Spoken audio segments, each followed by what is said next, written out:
Yeah. Woo. Let's go. Untamed. Wake up. Good morning, good morning, good morning, good morning. Yeah. Wake up. Wake up, wake up, wake up, wake up, wake up, wake up, wake up, wake up, wake up, wake up, wake up. Wake up. First guy Omaha in the morning.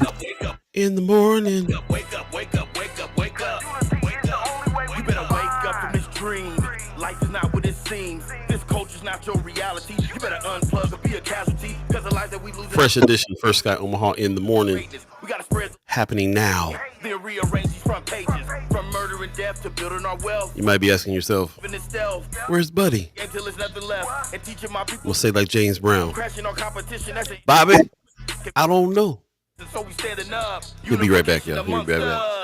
Wake up, wake up, wake up, wake up, wake up, wake up, wake up, wake up, wake up, wake up, wake up, wake up, wake up, wake up, wake up. Good morning, good morning, good morning, good morning. Fresh edition of First Guy Omaha in the morning. In the morning. Happening right now. My name is Paul B. Buddy the Guy will be with us shortly. And thank you for getting up with us so early this morning on a Monday, the 27th of October. How y'all feeling on this Monday? I'm trying to get my Monday on. Let me know how you doing. I see people in the chat already chiming up. Thanks for getting up early. So what's up, man? RG is saying morning, y'all. Hold on, let me make a little adjustment here. RG saying morning, y'all. Appreciate you getting up early this morning, RG. Michelle Moreno gives us a good morning, everyone. Good morning, good morning. Cameron Snipe says good morning, y'all. Good morning to you. Mama God says good morning, fam. Good morning, Mama God. Mark Manor says, give me that wake up song. I heard that, man. I need it this morning. Needing a couple cups of Joe. Pop says, good Monday morning and mad love from Las Vegas. Appreciate you, Pops. Sue Kessler Hagen saying, good morning, all. It's Monday. Let's make it a great day. I like that. Marlon Harrison says, good morning, First Guy family, and happy motivational Monday, everyone. Marlon's always coming with the motivation on Monday. I appreciate that. Brother David Pontos is in the chat. What's going on, Brother Pontos? He says, good morning, all. I appreciate you getting up early as well. And Sean McCarthy says, morning, First Guy Nation. Hope everyone has had a good weekend. Appreciate that very much. And we'll be talking about what went down this weekend. Let us know what's happening. And without further ado, ladies and gentlemen, Buddy the God is back. Hey. Wait, let me unmute you. There you go. Okay. Hello. Can you hear me now? I was like, is that me? Hey, how's it going? Hey. What's happening? Just getting it fired up. A lot of people in the chat this morning. Yeah. Getting up early on a Monday. I appreciate that very much. Yeah. How you doing today? What's going on? I'm feeling better now. Feeling a lot better now. Doing great. How are you? About 25 pounds lighter. But yeah. Hey. Had a good weekend, man. I'm feeling great, man. I'm feeling great, feeling good. How are you? Yeah. Speaking of which, Buddy had a Dungeon family weekend this weekend for real. Man. I don't know if you've been following his page, but he's been posting some things. I definitely highly encourage you to go check it out. Man, yeah, Dungeon family forever, man. It was legendary weekend, legendary. Yeah, tell us about it. Give us a little rundown. Yeah, man. Was able to get behind the scenes and do my camera thing. Did some shooting for Dungeon family. Shout out to Yoda, man. My OG Ray Murray. Yeah, man. Had the Dungeon family reunion show here at the Atlanta One Omaha Festival, or not One Omaha One Music Festival, man. You determined to get Omaha in there, I see. Yeah. Well, I did speak to CeeLo and gave him some love for showing up to Omaha and showing out, and he said he felt the love. So anybody that was in attendance at that CeeLo show in Omaha, he said he enjoyed himself and he was appreciative of the crowd. So thanks for showing the Dungeon family the love and the Omaha love. It's there. But yeah, man, it was dope. Pretty much everybody was there except for Andre 3000. But CeeLo, Big Boy, Sleepy, yeah. I mean, Goody Mob, man. It was. You'll be seeing some footage. Of course, if you follow me on Instagram, you'll see some behind the scene things and stuff like that. But man, still on high. And then of course, the second day last night, I did get back in and saw Ludacris and Friends, and his set was crazy, man. He had Usher, Fergie. Man, LL Cool J come out, Young Jeezy. Man, LL Cool J did Bad, man. Jadakiss came out. Yeah, it was dope. What's up? Buddy was all over the place. Pop says, "Buddy, were you just in the jet with Trump?" Man, nah. I was in the dungeon with the fam. Hey, that's what's up. I appreciate that very much, man. That's what's up, man. I love it. I love it. Good news. Good news. Lots of stuff went down over the weekend over here as well, and I definitely want to reach out and see if anybody went to any of these things. There was a symphony show that happened. It was it was called It's a Trap Symphony. Yeah. And brother Joaquin Fox from Dreamland Productions now put that on, and man, so I got to see Big Wade, Black Swan 3 play with 4 members of the Omaha Symphony, which was super dope. Then he had lyricists come out like Thailand. He had Light Pole. Yeah, it was a pretty decent, pretty good show. And then of course Katie Rain had her comedy show that went down last night as well. They're doing a series of comedy shows and judging those shows, paring them down, and the winner gets to open for DL Hughley.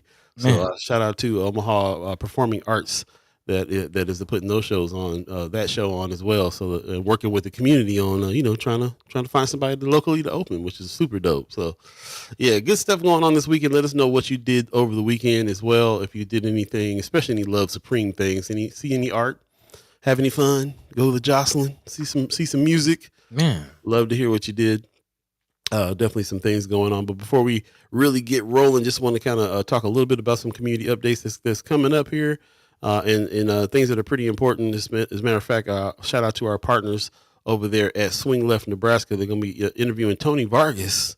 He's running for treasurer. So we've been seeing some pictures with him speaking to Ewing, and the person who formerly had that seat, and that's one of the reasons why he endorsed them. I'm quite sure. So he's running for treasurer, and Swing Left Nebraska is going to be interviewing them wherever you get your podcast. Definitely check out Swing Left Nebraska podcast. They really kind of go deep on some things, and they also got some really great interviews going on that podcast. So definitely check them out. Kind of continuing what we did with the candidates, man. They've been going strong with the candidates ahead of the midterms. Yeah, that's what's up. Yeah, man, going hard for sure. Don't forget, coming up, we still are in that Spike Lee retrospective that's happening October 30th. This is happening in 3 days, man, over at Film Streams. We're doing a retrospective on Bamboozled, and then there will be a panel that I'm going to be on with Marcy Yates, with Joanna LaFleur-Ajiki, and also the film director, Quincy T. Christian. So it's going down, and we're going to be watching the movie and talking about that. I really can't wait to talk to the panel and the audience really about what they felt about this movie. I don't know if you've ever seen Bamboozled, but it's a trip. It's a real trip. And every time I see it, I'm thinking, still very relevant to what's going on right now. So yeah, that's definitely happening. It's coming up very shortly as well. So yeah, more things going down. Of course, the North Omaha Innovation District community meeting is coming up, and I want to highlight this before it gets too late, because I want you to make sure that you get on this on November 5th. There's a lot of people that are talking about what's going to happen with this innovation district, and we want to make sure that we have some, the community shows up and is able to have some things to say and be heard on. So this is going to be happening at the venue at Highlander Accelerator, of course, over there at 2120 North 30th Street, 6 to 8 p.m. So it's in the evening time. Trying to make it a little bit more accessible to people so they're not having to take off work for these things. But I definitely highly encourage you to put this on your calendar and have a say and see what anybody else is saying about this. North Omaha Innovation District is coming. And anytime anything like this happens, we think, well, what does this mean for North Omaha? Well, we can find out from the get-go if we involve ourselves. So highly encourage you, definitely check this out as well. And let me get that off the screen. And then, there's more to come. We'll be talking about more things happening coming up. Again, shout out to Omaha Performing Arts that's doing the street dance workshops, East Meets West, November 2nd and 4th. Check out the Hip Hop Lab. This is something they've been doing for a little while now. So, and I'm really highly encouraged by the way that they keep this particular program up. And I really want people to come out and support it so they keep doing stuff like this. So, again, shout out to Omaha Performing Arts doing things like the street dance workshops, the Hip Hop Lab series. It's going down. Definitely check it out. And I forgot to give a shout out to Culture House too. Shout out to Culture House teaming up with Film Streams on this Spike Lee joint. So we'll definitely dig in. Yep. Appreciate everybody coming in. Mama Guy says, got my anti-inflammation shots in my eyes today. Hate them, but vision very blurry right now. Okay. I'm Yeah, sorry to hear man. that. Yeah, I'm glad you keeping up with the treatments though, for sure. Man, health is wealth. Actually, over the weekend, I was reminded, a lot of breast cancer awareness stuff going up. So yeah, shout out, to those who are still, staying on top of their health. Of course, thinking of Sister Erica Felt, friend of First Guy, in her breast cancer fight. Mhm. So definitely prayers up to her, still fighting the good fight. Absolutely. Yeah, man. Yep. Got people in the chat, man. Good morning to Wanda Lewis. Good morning to Donnell Sessions. Appreciate you guys coming in. See Anthony Rogers Wright coming in. How he does. Appreciate you. Kimmer Snipes is going back and forth already. I love that. David Panto says, "Did anyone get to the soft opening of Africa on a plate? So good." Say what? What? How did this slip past the radar? Man. Okay, Africa on a plate. It's interesting. It already made me hungry thinking about that. Man, samosas. It's going down. One more thing before we get to the thread today, I just want to give a shout out to Beeee Parker, who just opened her. This is also something that happened over the weekend. The grand opening of her thing called her business called Beeee Balance. Join us as we celebrate the opening of our wellness studio. I mean, we were talking about this last week. This wellness studio that she's opened up. It happened on Sunday, and she got a lot of people that came out and supported. She says, "I'm overwhelmed with the love and support I received for the grand opening of Beeee Balance." She said, 5 years ago, I had an idea to create a space where Black women can heal, grow, and just be. My journey started with fitness, but I quickly learned that true transformation begins within, mentally and spiritually. We talk about spaces is the place, man. It starts Man, starts in the space between your ears, for real. She says, "What took me over 10 years to figure out, I can now teach you in months." That's what's up. She says, "Our first class starts tomorrow at noon. Join me for mat Pilates, and let's begin the work to strengthen, center, and sculpt your body and your mind." Shout out to Beeee Parker, man. yeah. I Women actually went to school with her. Say again? I went to school with her. Did She's you? a Viking. She's a Viking. Hey, bees up, like you say, Amen. bees up. Amen.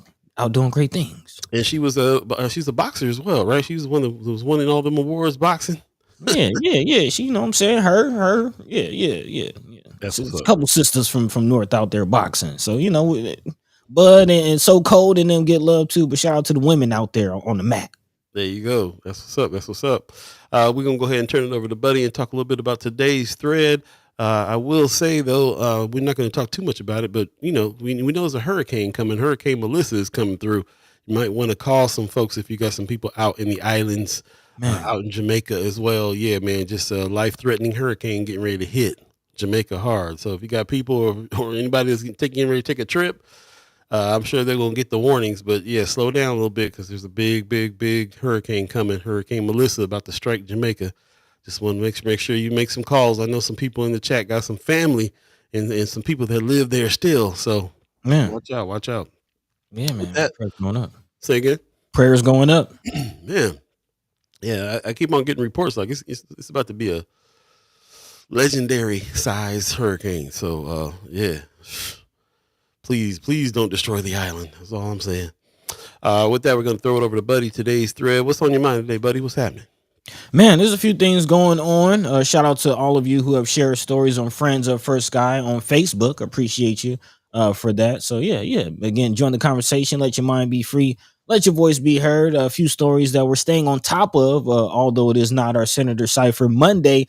We do have some news from the legislature. Shout out to Senator McKinney for sending this our way. But the legislature is leaning on the Pillen administration again for more answers in this McCook work ethic camp situation, or the corny clink, as I'm calling it. Again, calling for another hearing, another legislative hearing. More answers are needed as more questions are going up. Of course, the contract has been secured, but heavily redacted. And now, again, the search for some kind of semblance of transparency continues, and not just from the legislature, but also the residents of McCook, who remind you have a lawsuit out against Pillen for the situation. They're still looking for answers as well. And there's a temporary injunction possibly coming from the court. So again, the people, the legislative branch, the judicial branch, everybody's trying to figure out what's going on with this McCook situation. So we'll definitely be talking about that today. Also kind of near and dear to our hearts, paying attention to the war on the First Amendment, freedom of speech, NPR and CPB, or public broadcasting. Again, the Corporation for Public Broadcasting, in the middle of that, going to court. So again, we'll be paying attention to what's going on with that situation, as man, the first lane of change, man, strategic communication under threat. We'll be talking about that, but not just strategic communication under threat, but man, people's livelihoods. Let's just call it what it is, man. Especially the ability to put food on the table. We're just 3 days away from thousands, millions of families across the nation struggling to put food on the table, as the USDA is saying that they're not going to again find any funds to extend SNAP benefits that are set to end November 1st, man. Again, a lot of families going to be struggling. We'll be talking about not just the struggle, but some solutions, man. Shout out to Black Men United and a lot of the other pantries out there putting in the work, trying to help. Also, a friend of First Guy, Linda Lathan, sharing some resources on Friends Of. So again, if you have any answers, any resources, any way for the people to put food on the table, let's talk about it, man. It's going to be a long, long winter. But in other news, I also want to get into this situation happening in the Supreme Court, because not just going to be a long winter, but it might be a long midterm, as of course we're seeing the Republican Party do all pretty much they can to secure these upcoming elections, and even going to the Supreme Court for some quite landmark discussions, which we're going to have to get into here on this show. We've kind of been touching on it, been talking about it. I've been screaming it as far as us getting out of this whole mental slavery, this mental institution of racism and race, and black, white, red, blue, green. Are humans crayons? Let's talk about it and what this really means. And also this shooting at HBCUs. As a proud HBCU grad, Hey, shout out to my Rattlers. Homecoming season over the weekend. There was a shooting, Lincoln University. We got to talk about it, man. Again, all that and more throughout the next 2 hours. Of course, if there's anything on your hearts and minds we're not talking about, missing the mark, or just not knowing about it, please let us know. Jump into the chat. Let your mind be free. Let your voice be heard. About 15 minutes into this thing, a little over. In the meantime, between time, Paul B. yo. What's the word, man? Man, just want to give a shout out. Anthony Rogers Wright is reminding us not just Jamaica about to be hit by this hurricane, but also Haiti. Man, And some of the other islands in the surrounding regions as well. So, yeah, man, thanks for reminding us. And anyway, anybody got any friends and family out there, see if you can get in touch before this thing hits. Make sure everybody's locked down. I don't know what you can do from afar, but you can at least check in and see what's going on. But yeah, just keep it in mind. I see Michael Lee in the chat. Good morning, fam. Good morning to you. Appreciate you. Brother Ponto says 16th and Farnham. That's where that spot is. We're going to have to find out what's going on. What's that called? A plate of Africa or something? Africa on a plate. A plate of Africa. Somebody, just give me a plate. That's all I need. Yeah, that's it. That's all. That's what's up. Appreciate that. Also, RG, I see in the chat, is saying Saturday, and I'm assuming that you're talking about One Stop Cancer Shop. I'm definitely going to. Is that Saturday? November 1st is Saturday? Is it? No. Nah, I think he talking to camera. They making plans. Oh, okay. Y'all making plans without us. I see what it is. But he's reminding me, just seeing him is reminding me the One Stop Cancer Shop is going down. November 1st is the next date. I'm gonna keep on touting this. We got to keep on making sure that everybody gets in there, and it's also a reminder for myself because I'm gonna get down there too. Man, November 1st from 9:30 to 1:30. You'll be able to get a little preventing, screening, and treating cancer in our community: breast, lung, prostate, colorectal. There's a few tests that you can take, and it's going to be free, which is the operative word here. I definitely highly suggest that you go down and you get checked. No insurance needed for recommended screenings. Open to everyone and very confidential, it says here on the deal. So shout out to all the partners that are doing this. Shout out to RG, who is reminding us about it. And let's make sure we get down there November 1st for sure. This is going down. Where's it happening at? Nebraska Urban Indian Health Coalition, 2226 2226 N Street, Omaha, Nebraska 68107. So yeah, man, put it in your GPS, figure it out. Let's get down there for sure. Appreciate that very much. I appreciate all of you. Heather Williams gives us a good morning. Mark Manor says in the old Panda Express. Okay. Well, we got to see a 16th and Farnham. The old. We got something to check out for sure. Yeah, appreciate that. Oh yeah, talking about the ending of SNAP benefits that's coming up, and that's kind of the highlight of the show today. I kind of approached this like we are here to talk about some solutions, and we got a lot. We got a lot. Shout out to Black Men United. Shout out to Heart Ministries. We got partners that are gearing up for this, and we need to figure out what we can do to help them out and help everybody out. If we have the resources and we have the ability and the privilege to be able to help somebody in their time of need when this is coming, we can. And there's some good ways to do it, preferably helping fund some of these food pantries that are doing it better than we could ever do it on a regular basis. So we'll definitely talk about how we can help, what we can do, and share resources. So if you have resources, get them together. We're going to be talking about them today in a real way. Let's take a quick break, and we'll come right back and jump back into the conversation. You're listening to First Sky Omaha in the morning. In the morning. My name is Paul B. He's Buddy the Gawd. Be right back, y'all. Yeah.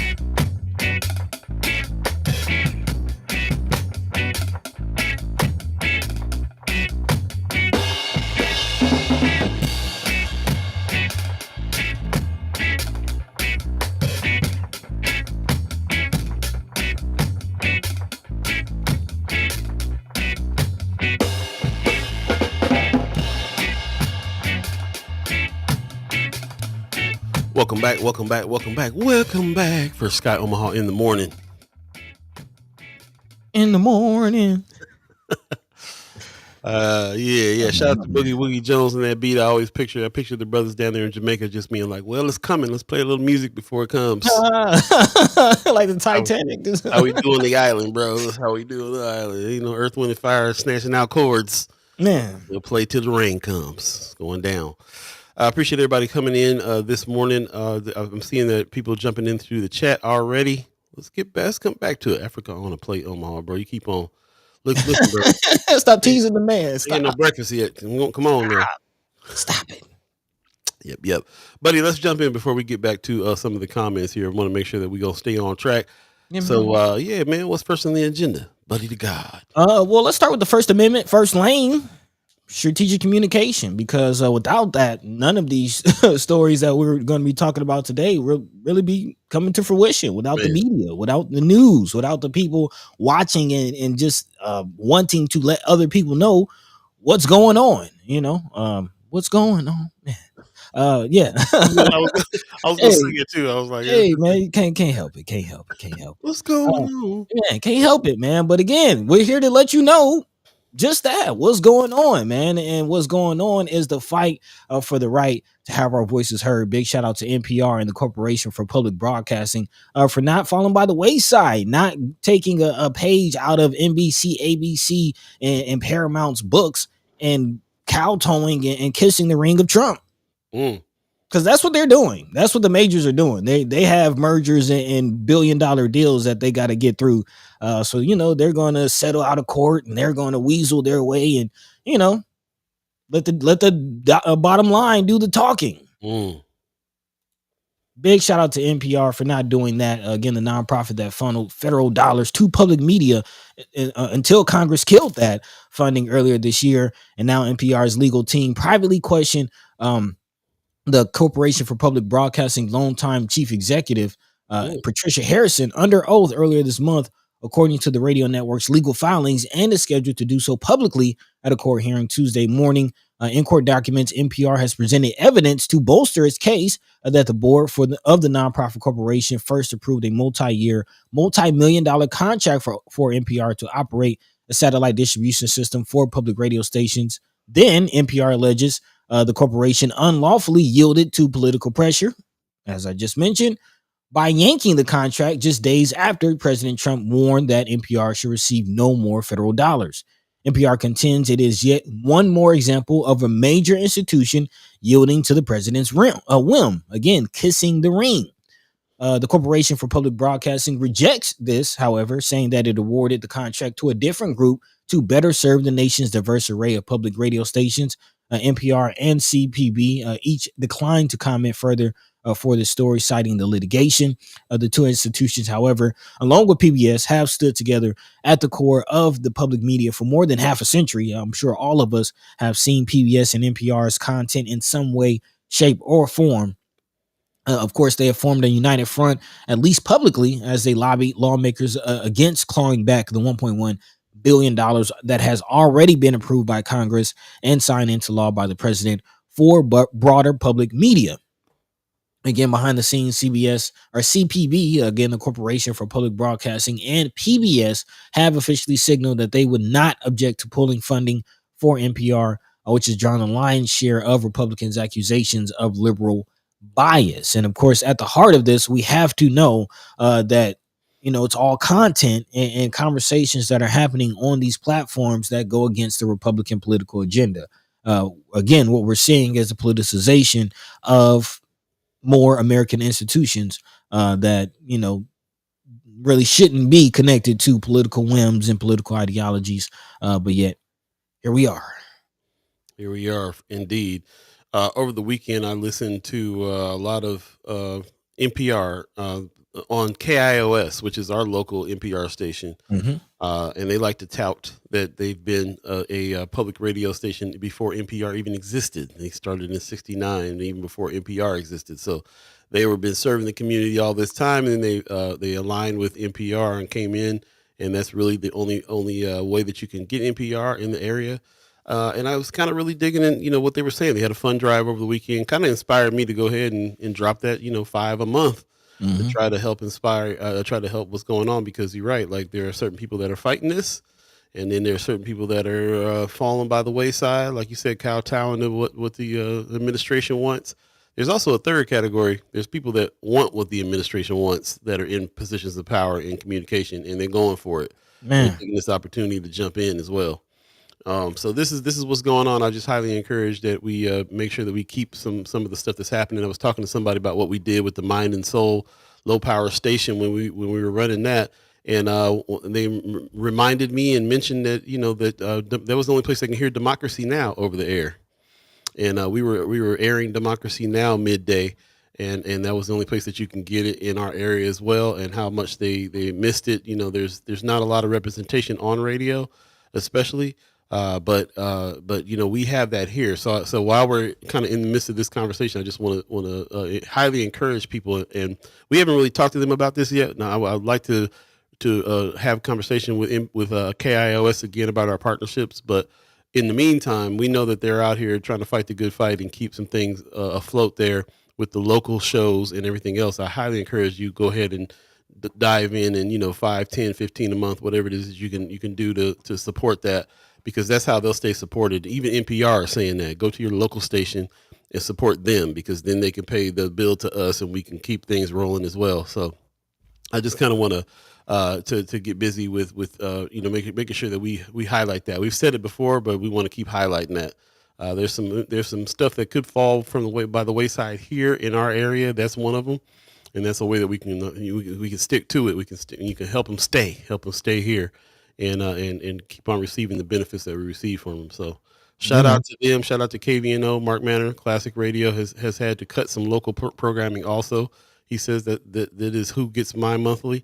That's what's up. KVNO is an important station as well. You might not be always down with the classical music, but it doesn't. But there's other resources that they have as well, and they're a local station that's doing some good out here as well. So KVNO, KIOS, shout out to the local stations doing the thing, man, for real. Man, it's just kind of reminds me of a theory that I heard as far as the political spectrum that Trump and his ilk come from, and as being and man, this is interesting. I was actually talking to Chrissy Noor. Shout out to Chrissy Noor, our friend of First Guy Omaha, about her campaign. And the fact that, a big thing that I heard from people who voted for Trump the first time was the fact that they were high on that he wasn't a politician. You know what I mean? Like, people were tired of the Bushes and the Clintons and just your typical politicians. So there's a national sentiment like, oh, well, Trump's not a politician. He's a businessman. He's going to get this country back on track. And what the people fail to realize is he is a businessman. So you're going to be paying for everything. That's the side that we fail to miss. We need people, not businessmen, not politicians. We need people running this country. So when I see things like this, again, remember, NPR is one of the only, to your point about, what it is that we do here. NPR is one of the only stations that cannot, by the sheer structure of its platform, cannot be influenced by corporate dollars. Even if NPR stations wanted to, they cannot accept advertising. And they cannot, again, this is something that is democratized. This is something that is for the people. That is going by the wayside. And pretty soon what we're going to have is like these rural radio stations what's that Republican senator that's buying all the radio stations out in Western Nebraska? I don't remember his name. I don't remember such things. But you know what I'm talking about. Yeah. It is, man. Ever since they privatized or they made it so that everybody can do that, there's been people that are buying up whole swaths of radio stations. We've seen it happen here. We've seen friends of ours lose their job at big stations because of that. So yeah, it happens all over. It's interesting that you're talking about that too, because My Omaha, this movie that we've been talking about, starring Leo Lewis.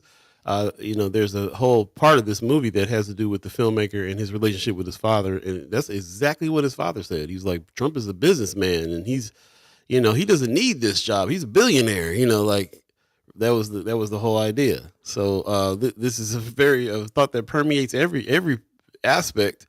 And it's really interesting because he is a businessman and how many deals is being made between him and his family. How he's getting rich off the presidency is something that we haven't even really gotten down to talking about yet. It's crazy the kinds of policy he's trying to push and things he's trying to do. And then next thing you know, he's got a deal in that sector and he's making a whole bunch of money doing it. And that's how we live. That's what's going on with us right now. That's where we're living. Yeah, I mean the lawsuits, and just sticking with the media side, the lawsuits against New York Times and CBS, and he's that's his strategy. That's his political strategy. And he's saying this in speeches like, yeah, we're gonna laugh to the bank, sue them for millions. Yeah. They're letting us know. Kimber and Mike Lee are talking about saying that it's Flood, that he's the one that's buying up all the stations around. So yeah, interesting stuff, man. And NPR ain't without their problems. There's definitely, but the point is that when you think about the landscape here, when it comes to the media in general, it's definitely in this area, especially the minorities is the people who are on a more public level. Like, this is what this is all about. And I see that as part of the fight. They're anything that's for the people and is catering to the people is something that they fight against, because the majority of people don't want what's going on. And there's no way that you can take over a country. There's no way you can replace a regime and not tap the communication piece. Of course, they're suing communications that say something against. Like, they're not even hiding it. The only criteria is if you say something against them, they're gonna sue you. Yep. So again, I mentioned there's a few judges that are being presented and appointed, and I just took the names off the list too. Yeah, names are coming up. So and this is locally, in Nebraska, there's a few Supreme Court judges and district court judges that names are popping up on headlines. So again, pay attention, because we know that the Pillen administration is right on this bandwagon that we're talking about. Again, anytime I'm talking about Trump, know that I'm talking about the Pillen administration as well, because they're lock in step with this whole situation. Point in case, moving along in other news, the McCook situation. And again, to add on what we're saying about the need for news, the need for platforms like this, nobody's getting answers in this McCook situation. And again, there would be even fewer answers if there weren't news platforms honestly reporting on this situation. And again, every angle, really, everybody's asking for answers. And yet here we are with the Pillen administration not budging at all. Again, let's start with the Inspector General and the legislative branch who are raising concerns. Or excuse me, this is actually something dealing with mental health and correctional facilities. So this is connected, but not. Again, in other news, a report released, actually shout out to Paul Philman for dropping this on Friends of, a report released last week, as reported by KETV7, by the Office of Inspector General on the Nebraska Correctional System, raises concerns over mental health services and how inmates with mental conditions are being handled.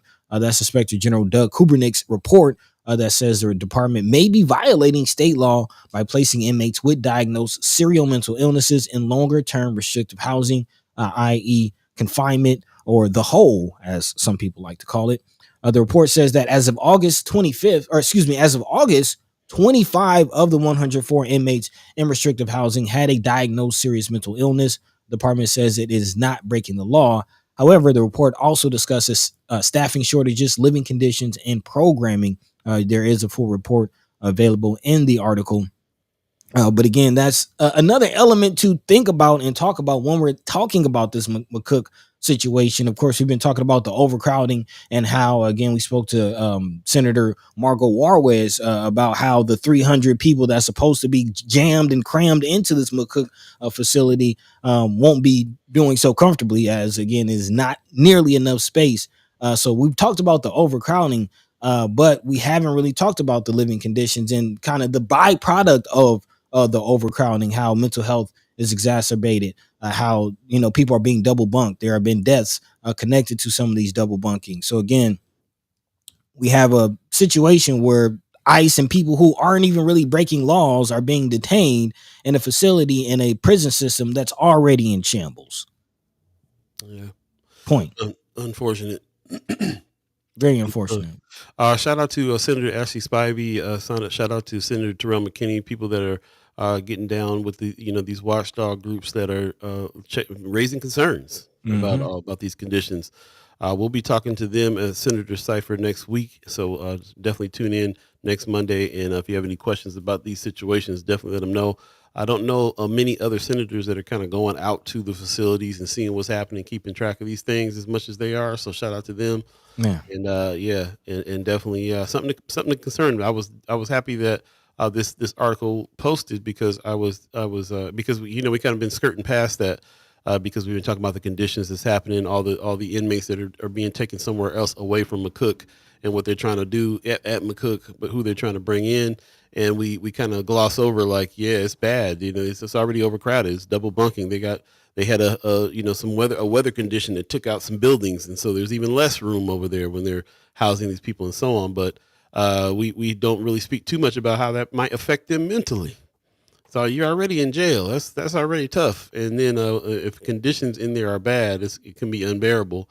And there's a lot of situations that are really unbearable that are, the people are still people. People are still human beings, and you can't be violating human rights. And everybody has these attitudes. Well, they're in jail. Throw them under the jail. We've even said stuff like that. They need to be thrown under the jail. Like, so basically, you can put them in the hole. Man, like, that's what they're doing. Literally the hole. And people have such attitudes against this because of all this stuff. I said something last night. Somebody told me we were talking about a local actor here, and I realized that this actor that we have here that's come here and started a studio was in Star Trek Picard actually, and I realized that the other day I saw him. I was like, hey, that's Randy. That's you know what I'm saying? Like, I didn't realize he was in that. And I was talking to a friend, and she was like, yeah, he's been in a bunch of stuff, NCIS and some of these cop shows. And I was like, yeah, I don't watch that propaganda. And she started laughing. I was and like I just said it just automatically, and I had to kind of break down later on. Like, yeah, it's what I'm saying. Like we've been getting bombarded by this idea of criminality and criminals, and everything goes when it comes to criminals. And what I'm saying. I'm thinking in my mind, I'm thinking Dirty Harry movies from the 70s, and you can be a vigilante cop. You can do anything to a criminal, man, anything, bust him up. So. Yeah, this attitude that we even all have to like rethink, fight to remember humans are humans, or drop bombs on them in the Caribbean. Go see them. You know what I'm saying? Like, we have a tendency to be like, well, they're in jail. Not, and just we'll forget about them again. Even the attitudes that we got sometimes need to be changed up. Really, man, when you really think about it, like, you know what I mean? What's worse, stealing a book bag or not feeding a person? I've been in conversation. My cousin is doing 15 years at a federal prison in Arkansas. Arkansas. Yeah, man. I don't know how he got shipped out there, but that's where he's at. So that's a whole nother conversation. He told me they're not feeding him. They're not feeding him. We spoke to Brother Sherman about what the sisters out in, I think, Tennessee, Sister Brittany Polite, what they're going through. We know what Nebraska is going through. This is the American prison system. This is modern day slavery. All the horrific things that happen in modern day or in historic slavery are still happening now. People being lynched, sexually assaulted, mutilated, people trying to escape. Sounds like a plantation to me. Definitely sounds like some of the stories that have been handed down. And again, we have 3 areas in this state. We just talked about we haven't. Let's actually jump into it because I do want to shout out to, again, Senator McKinney for sending this letter, and really the several other senators who signed this letter. Senator McKinney, Spivey, Michaela Cavanaugh, Margot Juarez, John Kavanaugh, Victor Roundtree, Megan Hunt, George Dungan, John Frederickson, Denixie Guerra, and Wendy DeBoer. All of these senators signed this letter that was sent to Senator Bozen, again, calling for an urgent need for Judiciary Committee hearing on Governor Pillen and the Department of Homeland Security announcement regarding ICE detention facility at the Work McCook camp. Again, days away, if not already in operation. As you see on your screen, that the letter was written, I believe, just went out on Friday. And again, they're not stopping, and big shout out, kudos to them for not stopping. Just reading an excerpt from this in your August 28th response. Again, this is going towards Senator Bozen. You declined to schedule a hearing, stating that the Judiciary Committee had no more authority than individual senators and that a hearing would be premature. You suggested that senators direct questions to the governor's office. Attempts for answers from other colleagues and myself have proven ineffective and contrary to the legislature's constitutional duty of oversight and accountability. Further down, the pattern of secrecy has only intensified after signing the contract with DHS on September 30th. The governor's office withheld public notice of that agreement for 17 days, not announcing its existence until October 17th. That 17-day delay, combined with months of evasive responses to information requests, exemplifies a disturbing lack of transparency, an abdication of legislative authority, and a failure of accountability to the people of Nebraska. On October 17th, Governor Pillen and DHS formally announced the ICE Detention Center agreement, confirming that substantial work at the work ethic camp is already underway.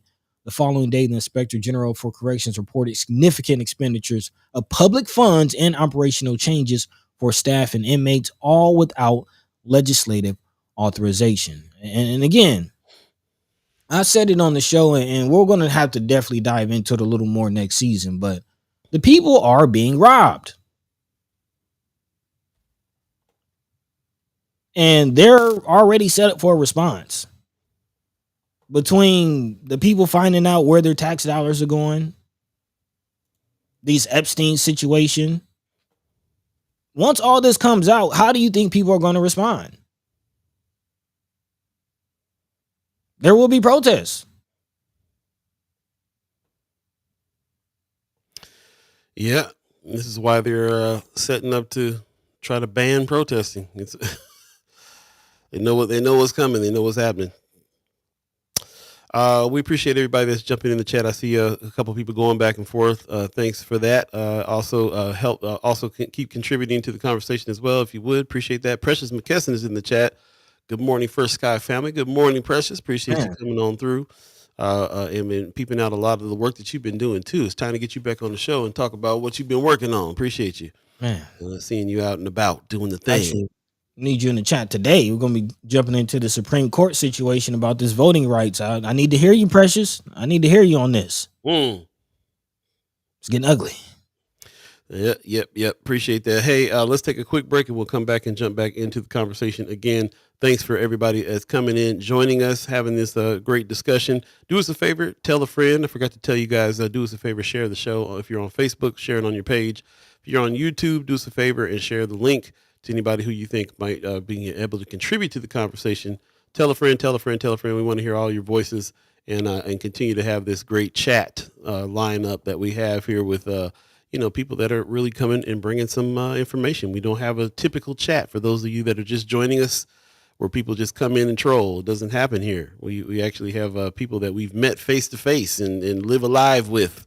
And we're treating the chat as if we're speaking face to face and trying to have some good, thorough conversation about some things. So we appreciate everybody that's doing that work. We'll be right back. Stay tuned. First Sky Omaha in the morning. In the morning. Paul Beeee. He's buddy to Gawd.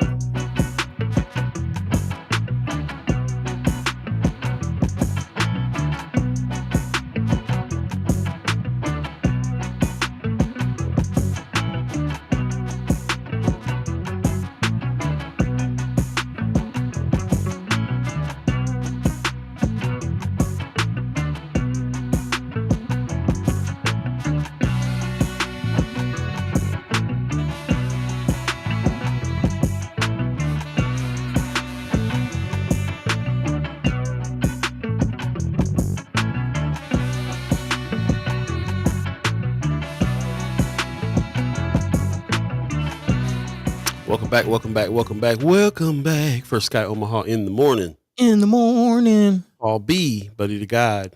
Man, all of you chat chimers, ghost listeners, monitoring spirits. We appreciate everybody that's joining us today.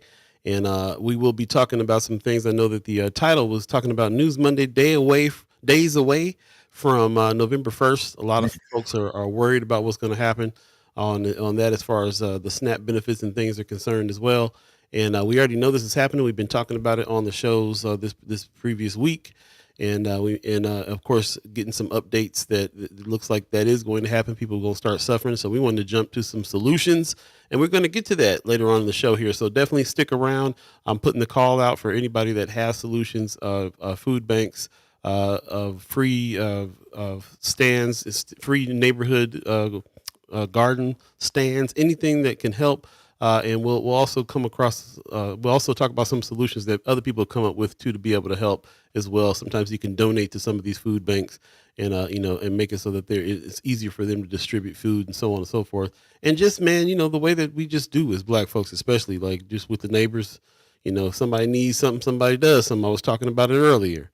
My great grandfather used to buy, understand somebody was in need and just go set some bags of groceries at their doorstep and walk off. Man. And they open the door to their amazement. Some of those things are the stories that I hear happen in the Black community, especially in North Omaha. Just not just from my family, but a lot of people, because that's what happens. People get to doing that. People see need, and it's the people that don't have a lot that understand need better, and usually end up donating more and helping more than people that got it. So.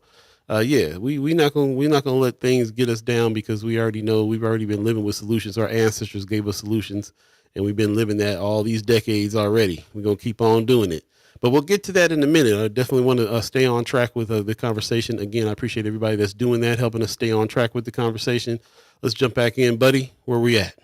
Yeah, man, we're right on track with society and where we're going, and how a lot of these policy changes and decisions are being implemented with no input from the people, and really no desire from the people, more importantly, and really it's not helping anybody also. So before we get into the whole food conversation, because we will get into that, and there are several layers to that, I did want to wrap up this McCook situation, because again, there's many layers to that as well. We just talked about the senators' response and their call for a hearing, but it's not just the senators that do not want this McCook situation. It's also the people and the courts who are pushing to stop this as well. Again, 13 residents from McCook, along with Appleseed, Nebraska Appleseed, have again filed a lawsuit against Governor Pillen. The 24-page lawsuit argues that Governor Jim Pillen's in progress plan to convert the work at the camp in McCook would basically, quote unquote, usurp legislative authority and violate separation of powers under the Nebraska Constitution and state law. The case names Pillen and Rob Jeffries, who's the director of Nebraska's correctional system. In response to the lawsuit, Red Willow County District Judge Patrick Hang did hear arguments Friday on the temporary injunction motion, as well as the state's subsequent motion to dismiss, filed earlier last week. He did not make an immediate ruling on either, but indicated that he would rule soon on the motion to dismiss the case. So again, the case is not about immigration; it's about our constitutional Republican form of government. That's according to Nick Granganet, who's attorney for Nebraska Appleseed, which again is leading the lawsuit on behalf of the residents. Again, Nebraska signed a 2-year, 183-page contract with U.S. Immigration and Customs Enforcement on September 30th to convert the camp to the ICE detention center. Again, that heavily redacted contract, which people are still looking for answers. So again, here we are, no answers, but public dollars being spent on this situation. Another example of the people being robbed, but it doesn't stop there.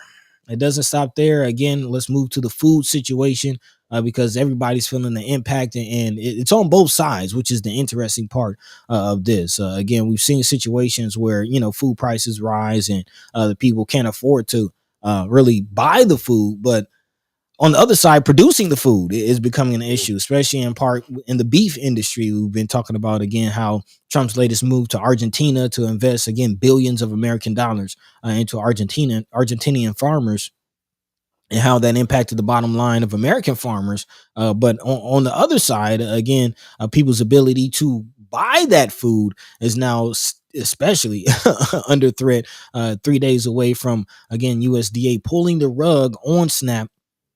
And they posted a notice on its website saying that federal aid will not go out on November 1st. Again, raising the stakes for families nationwide as the government shutdown drags on. Again, reaching one of the longest, or if not the longest, government shutdown in American history. But again, AP News reports the new notice comes after the Trump administration said it would not tap roughly $5 billion in contingency funds to keep benefits through the SNAP program. Again, there's $5 billion in contingency funds sitting in a coffer somewhere, and the Trump administration will not tap it for whatever reason. Now, again, that program helps about 1 in 8 Americans buy groceries. But again, the USDA notice said that the bottom line, the well has run dry. At this time, there will be no benefits issued November 1st. We're approaching an inflection point for Senate Democrats. And again, the great robbery is on, man. I mean, if we don't see how tax dollars are being funneled into the pockets of billionaires, are we paying attention? We are in the midst of this government shutdown. We talked about it. We are talking about it because it does affect. It comes down to it. We've heard reports of, military getting their checks, but air traffic controllers won't be getting their checks. Yeah, Trump and Congress getting paid. They're getting paid. It's trickling down. But again, especially when it comes to this, because we wanted to really kind of bring this out. We're a little bit of a different show because we kind of talk to our constituents here, and the people, the chat chimers, people that listen to us, ghost listeners. We talk to people more, and we get from you guys, what's really happening in their world. And a few people are worried. There's some people that are worried out here about those benefits going away. But we've always had some solutions, especially in the Black community. We've always had some solutions. And we want to give some shout outs, man. Shout out to Black Men United. In particular, they're talking about imagine Thanksgiving without a meal on the table. This is coming up. First of all, they've been doing the good work. Here's a picture of the pantry that they have, and they do this pantry pretty much every week. So shout out to them for doing the good work. A lot of other pantries get some love, but they don't really get love and a whole lot of help. And we need to try to do that. So there is a donation that you can give, and I highly encourage we do this donation. We all have some resources. We feel like we want to help. The best way to help is to help the people that are already doing this work. I'm gonna put this link in the chat already, but basically Saturday, November 22nd, at our drive-through only pantry starting at 10 a.m. We're providing 300 families with full Thanksgiving dinners. So no child and parent has to go without the joy of a holiday meal, but we can't do it alone. We need to raise $6,000 to make it possible. Every dollar brings us closer to putting food, dignity, and hope on the table for our neighbors. Be the reason a family gives thanks this year. There's the donate, there's the GoFundMe, and we'll share that. He says, oh, we also accept PayPal, Venmo, Cash App, and he puts all those links there as well. So you can check this out on Friends of First Sky Omaha. We're putting the GoFundMe in the chat right now, and we'll come back to it. We'll definitely come back through and talk about this. Like I said, shout out to the work that Black Men United especially are doing.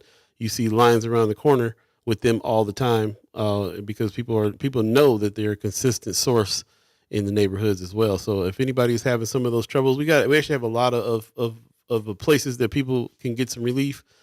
This is definitely one of them. I want to give them a shout out for the work they're doing, and they employ a lot of people around as well to try to help with that out.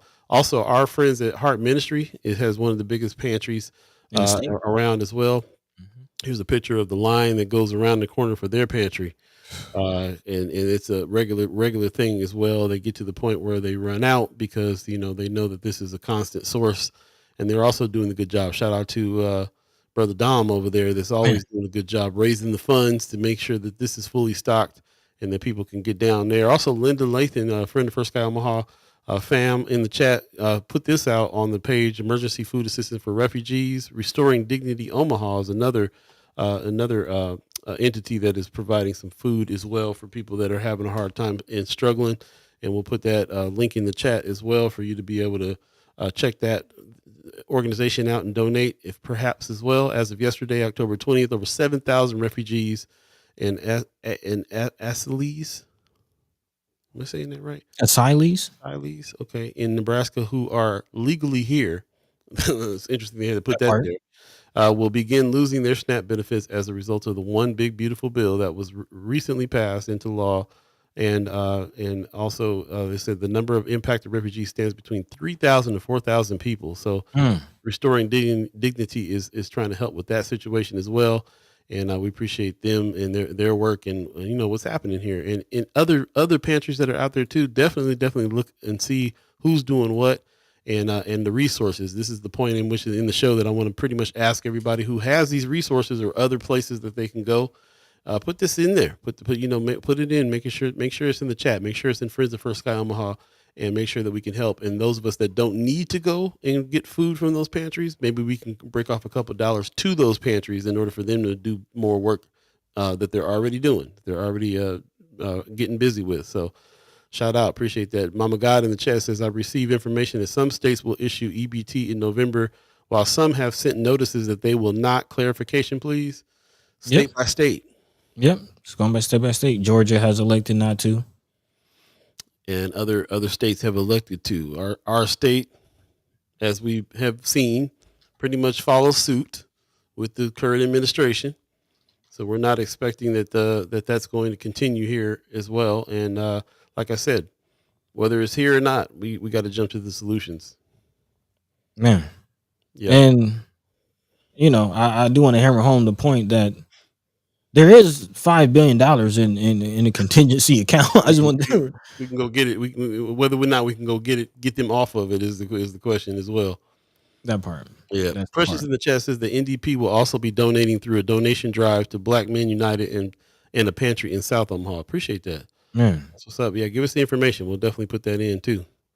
Yeah. I'm looking for a list of states that will help or that will give out benefits. Looks like Massachusetts might be one of those states that will be giving out benefits. Okay, about the only one I can find. Go ahead and jump back in the chat while you look at that. Mama Gawd says I received information that some. Oh, we already talked about that. Yeah. Precious says items requested from Black Men United for the turkey boxes: cornbread mix, mashed potatoes, gravy mix, cranberry sauce, mushroom soup, green beans, stuffing. You name it. You name it. I'm hungry now. Y'all better stop. Man. Slow it down. Slow it down. Shout out to Mike Lee, Anthony Rogers, right? You already know. Take it outside. Mike Lee, you're saying that too. Appreciate you. Yeah, have that discussion. And because we actually need both of your voices. I'm sure that both of y'all have some resources here, especially Anthony Rogers, right? You tell us about some of these organizations that are putting, that are community gardens and putting food out for people. So, in the midst of this conversation, definitely let us know if you have any resources. Also, Mike Lee as well. Appreciate you. And I appreciate everybody that's jumped in. I appreciate you, Precious, for bringing it up. Yeah, we definitely got up this morning like we got to highlight Black Men United because they're doing some of the work here in a big way. So shout out to you that's for that as well. And shout out to, like I said, our partners over there at Heart Ministry, really doing the work too. Lots of stuff there. And they also help employ some of the people that are getting help that come back and volunteer. And so they're there to try to help people get food as well. So we're going to continue with that. And like I said, I just want to reiterate that as we come up to the 8:00 hour, second hour of First Guy Omaha in the morning. Happening right now. And we really appreciate everybody who sticks with us and joins through. But just reiterate, when things like this start to happen, we start kicking in, man. Black folks, we've been dealing with things for a long time, and we've been dealing with how to try to fix those things. And we gonna make sure that we get some stuff happening. This is the potluck, and all those things come from our culture. And if we got to get together regularly to make sure everybody gets fed, then we do. I was talking to another friend of mine that was like, "Hey, we got some struggle meals. We know what the struggle meals are. We're gonna put that together." And I was thinking, I was like the same thing, bro. I was over here like, let me get them beans and. I'm from California. Struggle meal for me involves tortillas, beans, dry goods, rice, dry goods. We've been talking about it, so we'll definitely continue to talk about it. I know that visiting one of the pantries, I did see that there's dry goods as well as canned goods. There's also fresh foods. Shout out to Heart Ministries that has a really big fruits and vegetables selection, and they get those in while they're still edible. And for a few days. So, a lot of times you just are getting the things that you need if you can. And that's a blessing right there in itself. But also for the majority of us that, we're struggling, we're going to have a hard time. We're not necessarily going to have to maybe go to a pantry. But again, we can take some of our dollars and we can enhance those pantries in order to help more people. It's better to do that. You don't want to start setting up a table on the corner somewhere and giving away food. Just let the people who are already doing that handle that, and go ahead and fund them. We can break off. We go out to. I just went out to eat the other day, and it was like a $35 for my dinner. I'm like, man, you can't spend less than $80 when two people going out eating these days. So used to be you can get a meal for $10. Now it's $15, $20. Take that 40 and give it to Black Men United. Feed several families with it. And skip that, man. Yeah, RG says struggle meal, mayonnaise sandwich. Man, two other ideas too. This is something I have seen just around the neighborhoods, but like curbside pantry boxes. I don't know if you ever seen like the boxes, like the wooden boxes with like books in them. Sometimes people have like canned goods. Ooh, that's a good idea. So yeah. Canned goods, dry goods, in the box, and people can come up and take what they need. It's an idea. But it's an idea, but that's what I'm saying. Leave the ideas to Black Men United. Just give them the money. Give them the. I feel that. Just give them the cans because they're gonna distribute it better than we can. You know what I'm saying? Yeah. To more people, they got the whole system set up for sure. But also thinking of maybe having to reach directly to farmers, man. If any, rural urban kind of connection. See what's going on with that. Also thinking of brothers and sisters out on the res. They've been working towards a little food sovereignty. Might need to holler at them. Holla. Precious McKesson says, we already talked about the items requested. I'm trying to go back into the chat. Mama God says, storm the tiny White House since the ballroom is the new big house. Nah. I just saw an article about how fascist regimes they do add ballrooms to their mansions in a time of takeover. So it's interesting that this is happening. If it walks like a duck, quacks like a duck. Shout out to Linda Lathan says I threw a Christmas gift sign up in friends of as well. All right, appreciate that. Yeah. Throw them in friends of for sure. Yeah, make it Says happen. sign up goes by zip code and begins November 1st, which is right around the corner. Don't miss your date if you need a little help with getting Santa to pull up this year for the babies. Okay, let's get these resources going, man. It ain't like we ain't done this before. Let's do it. Man, Mama Guy said, do you just go to Heart Ministries or do they issue on certain days? They got certain days. I'm gonna try. Let me look up those days. I'll look up the days of what the pantry days are. I believe Wednesday Saturday. is definitely a day. Saturday's a day. Yeah. So yeah, we'll look up those days. I highly encourage you to go to Heart Ministry though, to their website. It's pretty easy. Heart Ministry got way more resources than just food. I mean, Man, you can get your eyes checked. You can get your teeth checked. You know, if you would be in a little waiting list, but you can get into see somebody in the clinic, see a doctor. Clothing. If you are having struggling getting your clothes washed, they have a whole laundry mat basically there that you can no questions asked, just take your clothes and go get them washed and they're really doing the good work when it comes to really supplementing what people need in the community in a big way. not just that, but life coaches, man. If somebody just needs a caseworker, somebody to help with life success, check them out. Check them out. Michelle Moreno was asking, what were the items again? Precious said, turkey boxes, cornbread mix, mashed potatoes, gravy mix, cranberry sauce, mushroom soup, green beans, stuffing, greens, tomatoes, potatoes, Man. you name it. But yeah, I mean, beyond just Thanksgiving though, you know, people just gonna need help putting food on the table in general. So also I do I was trying to think of it, but I do want to shout out No More Empty Pots as well. Yeah. Work. Sure. Yeah. Big shout out to No More Empty Pots. Big shot. Kimber says the Omaha Community Foundation Neighborhood Grant will be opening, and so will the Mayor's Neighborhood Grant. At One Omaha, we will help with that for free and fiscally sponsor you. That's what's up. She says, I think these are great opportunities to apply for funding to do things just like that. Yeah. Feed some people. Good idea, Kimber. Yeah. The neighborhood, like, what if I've always, you be making me dream up stuff about neighborhood associations. What if there was a neighborhood association or a center where, you can come to a meeting and pick up some food too when you hit that meeting, or some of the community gardens that are in that particular neighborhood can gather together and sell on Saturday. Or, I mean, there's a lot of ideas that we are probably just skipping over, missing stuff that people have already been doing that we're not even thinking about right now. But bring those ideas back. That's why we're putting it out to the public. If you have ideas, bring it back. We'd love to hear your ideas. We'd love to hear some of your solutions, some of the things that's gone on in the past. We were just talking about rent parties last week. It's getting in community is the only thing that's going to save us from anything. So we highly encourage everybody to do that. And, let's not, we've all had to struggle at some point. There's no reason to hold nothing over nobody's head. We just kick in when it's time to kick in and help when it's time to help, no matter what. Whatever life we live in, we all got to eat. We all got to live. We all got to need a roof over our heads. And that's just what's up. Man, we all we got, but that's enough. Big time, man. A little bit more in the chat before we go to a break. Marlon Harrison says, going back to those college days with ramen noodles and Pop-Tarts. Man. You gotta do what you got to do, man. Trying to get back. Kimber says, a lot of people are looking for Thanksgiving meal signups. Okay, so if you got any of those, please put them in Friends of First Sky Omaha. Get that going. RG says, get your clothes washed. Yeah, makes a difference, bro. Makes a difference. Mm-hmm. I lived in a situation where I had to go to a laundromat, and you forget about how much money you spend at a laundromat and how much time it takes. And if your transportation's wonky, then you have another problem getting it down there. There's a lot going on. So shout out to, and a lot of times when you can just take care of that, clean the house, clean the clothes, and you got a better attitude, you can get busy on some other stuff. So that's big.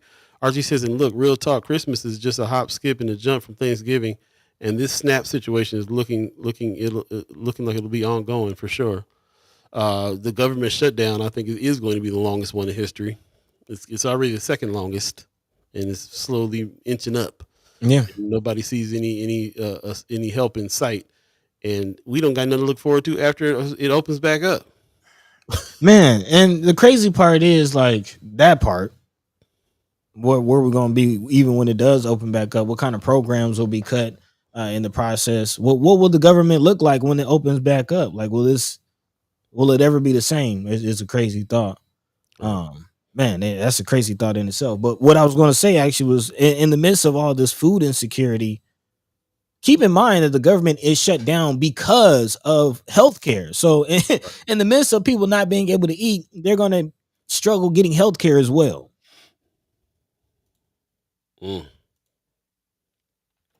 Going right along with Mama God is saying. Hate to say it, but please be mindful of bags and cars while running errands, etc., as well as keeping home locked and staying safe. Struggles can bring more lawlessness. And I think the famine, the lawlessness, I think it's all intentional. I think they're creating these environments for this reason. Yeah. I believe, I'm trying to think who said this earlier. Cheryl Weston in the chat. Somebody in the chat was saying, you know, what they want is for this to happen so they can lock us down with martial law and everything that's happening. Let me see if I can find that real quick. Yep, I see it. Well, go ahead. Well, yeah, she said the federal administration wants protests so they can use the Insurrection Act and prevent the election. Man, actually, speaking of that, let's go into a break, and then when we come back, let's talk about the Supreme Court case. Precious, are you still here? We got to talk. Most def. We'll be right back. First Guy Omaha in the morning. In the morning. I'll be buddy to God. We're back now.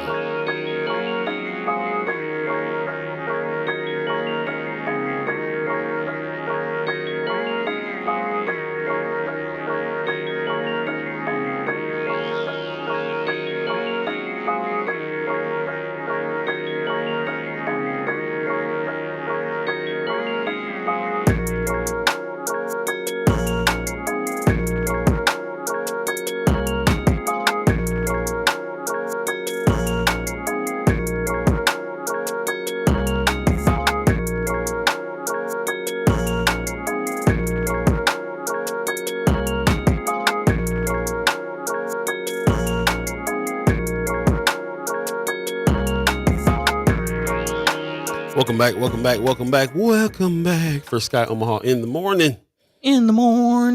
I'll be buddy to God, fresh off a Dungeon family weekend. Liberation, man. Liberation. It's gonna be good. Mark Manor in the that's a chat chimer friend of First Guy Omaha.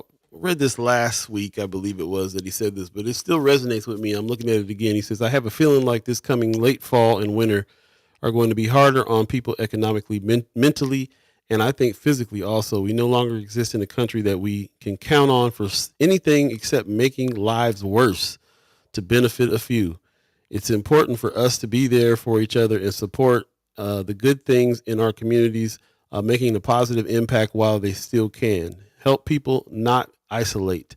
It's the natural move when things look bleak, but not a good one. Get out and enjoy the fall. Kick some leaves. Yeah, man, I really appreciate that comment, man, from a brother from Mark Manor, brother that's owns that's making sure that your record collection gets right over there at Homer's. Record stuff. Yeah, man. It just thinking about it in the community, man. Like I really am proud. The brother is reaches out in the community a lot, and he's got the right point, the right attitude. We talk about this in the Black community a lot. So people that are outside of the Black community also reaching these conclusions. I mean, it gives me Rainbow Coalition hope in a lot of different ways. So I appreciate it. And I appreciate her being MD. I see in the chat. I saw earlier. Didn't mention. To control chaos, yes, this has been planned. Yeah, we were dealing with planned. Marlon Harrison talking about Project 2025. This has been the GOP plan for years. Also, Linda Lathan chat says, I don't think it's going to be the same. It's going to be like a real life Hunger Games type vibe with an unveiling of the Golden Ballroom. Man, I kind of feel I feel it. RG saying you starve folks and they become desperate. Yeah, man. Belt get tight. Gun gonna bust. But we gonna be all right. Man, we gonna be all right. Yeah. Man. Yep. Yeah, man, but we got to figure it out and we got to do it together and we got to have the hard conversations. And we kind of got to understand some nuance. There are some things that we have to go into. I think this "Make America Great Again" is what we all thought it was, and it seems like rather than we're talking about looking forward and what things are going to look like after the government shutdown. I think we need to be looking back to answer that question, to look into the past, because that is where the powers that be, quote unquote, are trying to take us. And point in case is this Voting Rights Act argument that is going on in the Supreme Court right now. And I have a feeling that this is going to be a landmark case to the proportions of the historic Dred Scott case, in particular, in means of black people in this country and the quote unquote Negro problem. Let's remember, after slavery, after the Emancipation Proclamation, there was a national question of, okay, what do we do with this people that was considered a class of slaves? And we went through Jim Crow and we got civil rights. And here we are now, almost 60 years later, and the Supreme Court, the judges in the Supreme Court are hearing the argument that race-based legislation is not permanent.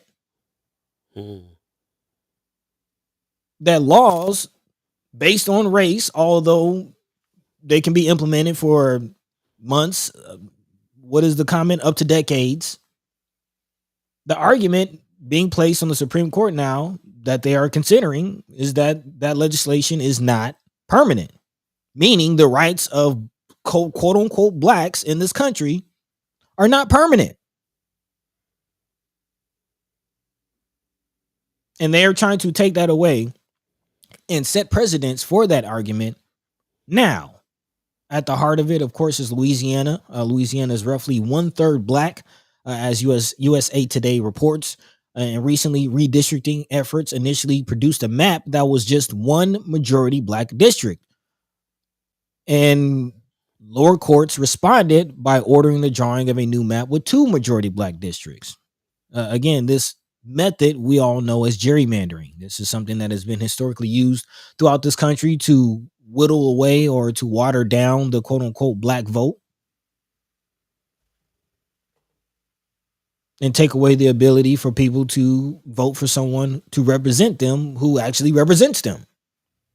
Again, the question at the heart is the Louisiana versus Calais, which asks justices whether the Voting Rights Act, specifically Section 2, demands that the second majority black district be drawn solely in the interest of creating a proportional number of majority black districts to share their population, or if the new district violates the Constitution. The second section of the Voting Rights Act is an enforcement mechanism, under which those who believe that their 15th Amendment right to vote cannot be infringed upon on account of race, color, or previous condition of servitude. But again, if the argument goes forth that race-based legislation is not permanent, then all of this is up for question.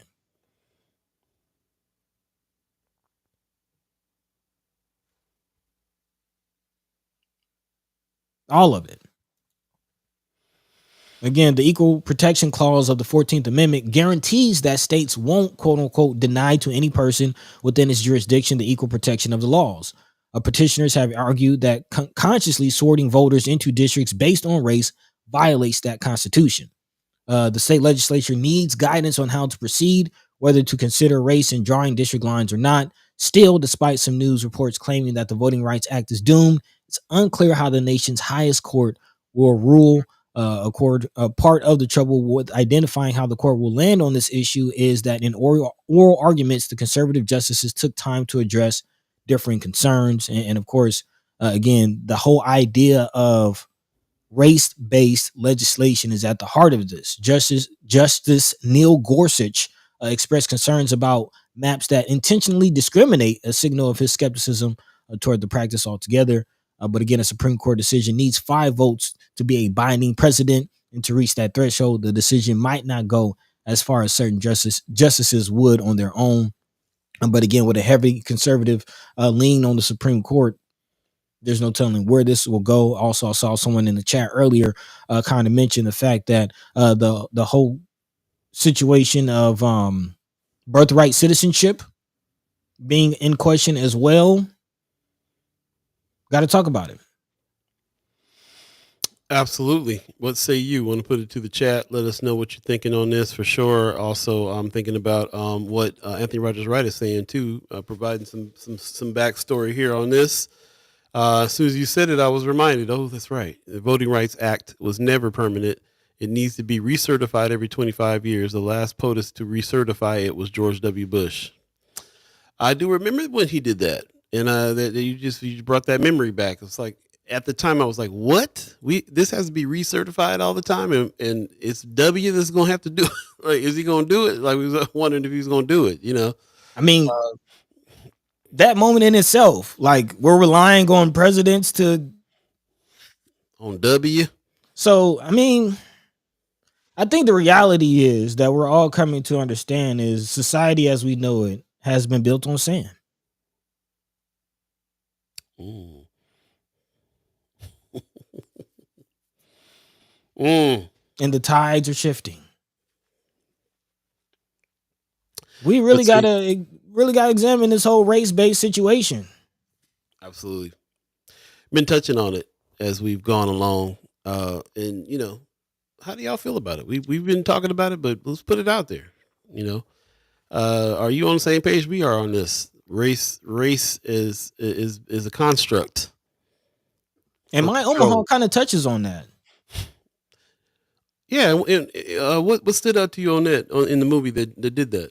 The conversation between Nick and his father on whether or not his father had white privilege or not. There's a point in the film where Nick is asking his father, like, do you feel like the advancements and the things that you have done, like by saying a certain group of people have white privilege, they feel like it undercuts their ability to do things themselves. Right. So you telling me I'm not smart? You're trying to say I'm not powerful, I'm not capable of going through and I haven't had any challenges in life? That is how it's taken. And I didn't work hard. Exactly. Like that's how it's taken. And I completely understand that reaction. I actually had this conversation with a Caucasian friend of mine in her moment of realization on some things, and I was right there as she was realizing that when you talk about privilege, when white folks talk about privilege, they talk about whether or not they have a silver spoon, whether or not they got, you know, when they're like, I don't have no privilege, I'm broke. Because privilege means something else. And when I finally, you know, was able to break it down, you know, what we're talking about when it comes to privilege, you know, about how it is that you have not lacked anything because of your color of your skin and some of these things. And they were realizing that we're using privilege in a different way. It opened her eyes up right away. She got it right away. And I just remember that moment, her going, oh, okay. Like, I totally get this. So it's a very interesting dichotomy when it comes to what the language there. You think that they know, you know, you hear them all the time. I'm so sick of this whole idea about white privilege. I don't want to hear about this anymore. And it's because, you know, you think about where they coming from. They're very frustrated that rich people are getting richer and running over them. They can't make it, and they white and they can't get rich. I'm a part of the club, but I can't get to the VIP. I get looked down upon by the corporate overlords all the time, you know. They still get called poor white trash, right? So treated like it. So and then you got black people talking about you got privilege. No, I don't. You know, they're really adamant. So I think it's really interesting that you know that even came up. Also, I just want to highly encourage again, if you got a chance to see My Omaha, please take it. Check out film streams to see it. I think it's one of the most important films. Period. I don't think it's just because it's from Omaha. I think just as a matter of fact. This is not even, to me, this is beyond Omaha stage. This is world. This is the whole nation. This is one of these ones that needs to end up on Netflix or whatever, and everybody see it. It's going to be one of those ones that is that important. And not to mention very well done and really bring it up. We've literally talked about several things that are themes of the movie just in our general talking, you know, having this discussion about what we're talking about right now. So I know that you wanted to get into it a little bit more, but I wanted to put it out to the chat. Like, what say you? Are you there with us on this? Because number one, we got to come from that standpoint about race being a construct. What does this mean? This is going to answer a lot of these kinds of questions about voting rights and everything that's coming up. Also, Precious, if you're still in the chat, I know there was some things we wanted to hear from you. If you're still there, we appreciate it. Also, in the chat, Anthony Rogers Writer says, we are in the second epic of full-on white supremacy redemption. The last one led to Jim Crow. This new epic will result in full dehumanization. It's full epoch of non-white peoples. Archie says, you broke, but you ain't getting pulled over randomly by bored cops and could be the last time anyone sees you.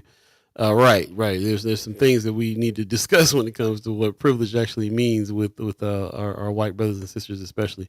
Anthony Rogers White says, like Chappelle said about white women, they were in on the take. They just don't like their share of the cut. Interesting, very interesting. We want to hear from you. What say you on this particular subject, especially when it comes to this? If some things they want race based, some things they don't. Right. All depending on how the construct serves them is what I'm seeing. And that's the point.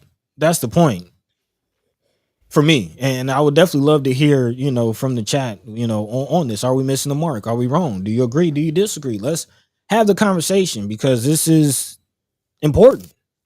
It's at the central, of American society. The Negro problem has never been solved. It's never been solved. That's interesting. That was actually the name of the book, The Negro Problem. Yeah. And it's a real thing. It is a real thing. What do you do with the slaves you brought over when they're free? Do you accept them into society? And again, the Dred Scott case, a lot of people quoted saying that the opinion, that was never really a decision, but Judge Taney's opinion in that case was that blacks were never meant to be a part of the Constitution. But let's look into that. Let's examine the nuance of what's being discussed in American society right now. The Voting Rights Act, and saying that race-based districts have no... I kind of agree. Because if you can make laws based on blackness, what's stopping them from making laws based on whiteness? I mean, all the laws are based on whiteness, aren't they? But again, the argument is that there's other privileges. That's the argument. And if precedent is set with the Supreme Court hearing, we could be in trouble. And it's a kind of a catch-22 if we're playing a game that we didn't set up. We didn't create this racial stratification, blackness and whiteness. Playing the game we can't win. Yes, because it's set up for their benefit. That's the whole game. Right. You said this earlier as we were preparing for the show, that this case is going to be as important as that Dred Scott case. I believe so. Reiterate that for me, and then I want to ask a couple people in the chat about that. Why do you think this is going to be as important as the Dred Scott case, and that's the case that you're actually comparing it to? Because it's a thread that's slowly being unraveled strand by strand. And I see you moms, we're going to get to this HBCU situation. I mean, that's a part of it. I'm a product of an HBCU. We have a whole system of schools made specifically for black people. Because we weren't accepted in the predominantly white ones. Yes. And again, it's very nuanced, this conversation that I'm attempting to have. But we have to have it, because all of the advancements that have been for the group of people classified as black people are necessary. All the things that we've gone through, all the advancements, all of that, we understand why it's happening. I'm not saying that we don't deserve those things. I just want to make that clear. What I am saying is that we will never be recognized as humans and never get our full rights as humans by classifying ourselves as black people. Look up the Christian black codes. Again, the question was posed in I Am Not Your Negro at the end of the documentary. Why was whiteness created? We know it's a construct, but let's deconstruct that. Why did they create this identity of whiteness? And pay attention to how it is fluid. It is not a concrete thing. Italians weren't always considered white. The Irish were not always considered white. Even this administration is reclassifying mixed people. They're trying to bring it back to you either white or black. They're trying to classify people again and change up again. Like, to your point, it's fluid. Because it's all about classism. I've said that. Racism is just another form of classism. It's social classism by race.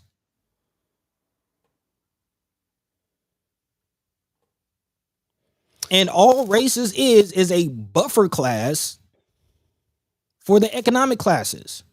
I've said it before.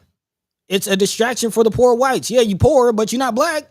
So, help us keep the black people in their place so they don't take your food while I actually take your food.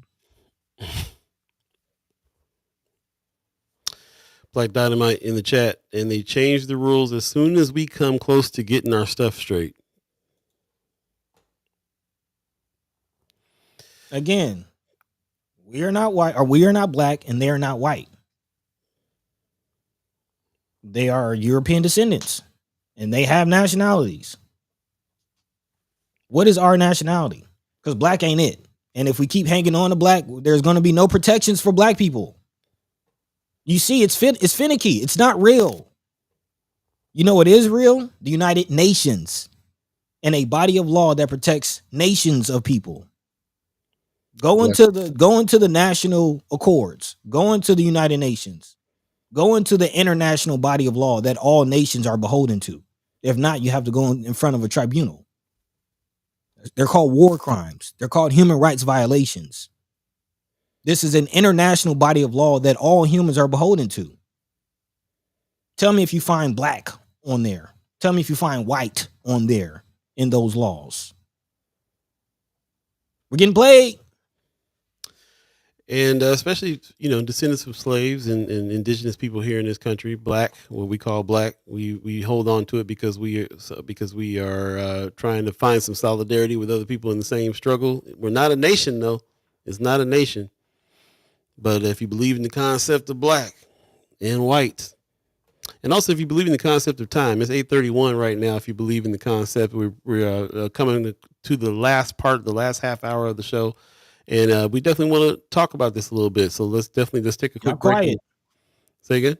I said the chat is quiet. Am I tripping? I don't want to be on. I'm trying to have a conversation. I don't want to be on a soapbox. Well, that's why I keep on putting it out there to the chat. And I want to ask, where you stand on this. And we got to not just ask where you stand on whether or not black and white exists, but what this means. And that especially what this decision of this case might mean in comparison to that Dred Scott case that you mentioned, and why this is so important. Let's bring it back to some tangibles. It's we not just say that it's important because and that we should let go of this idea in order to do what. You know what I'm saying? I'm trying to get to let's do what.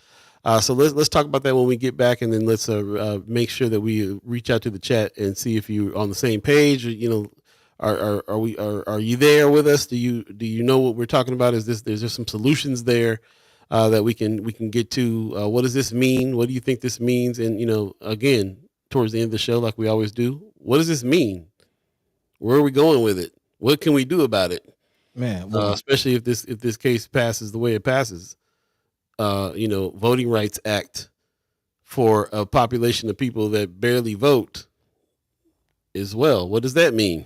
I even heard some whispers about that. States passing laws that if you go a few election cycles without voting, then you lose the right. These are conversations that are being had. We ain't even gotten into Trump having a third term yet. So yeah, we'll talk about all that on the other side of the break. There you go. We appreciate that. Mama, also, Anthony Rogers Rice says a few things. He's about to chime up. Appreciate that. Come on through with it. Also, we're going to get to what Mama God's talking about. They can hide shooting up the first HBCU, Lincoln U in PA and DC Capital HBCU, Howard U. Just this weekend, crickets from the mainstream media. We're definitely going to get to it. Stay tuned. Again, you're listening to First Sky Omaha in the morning. In the morning. All Beeee, buddy to God. We'll be right back, y'all.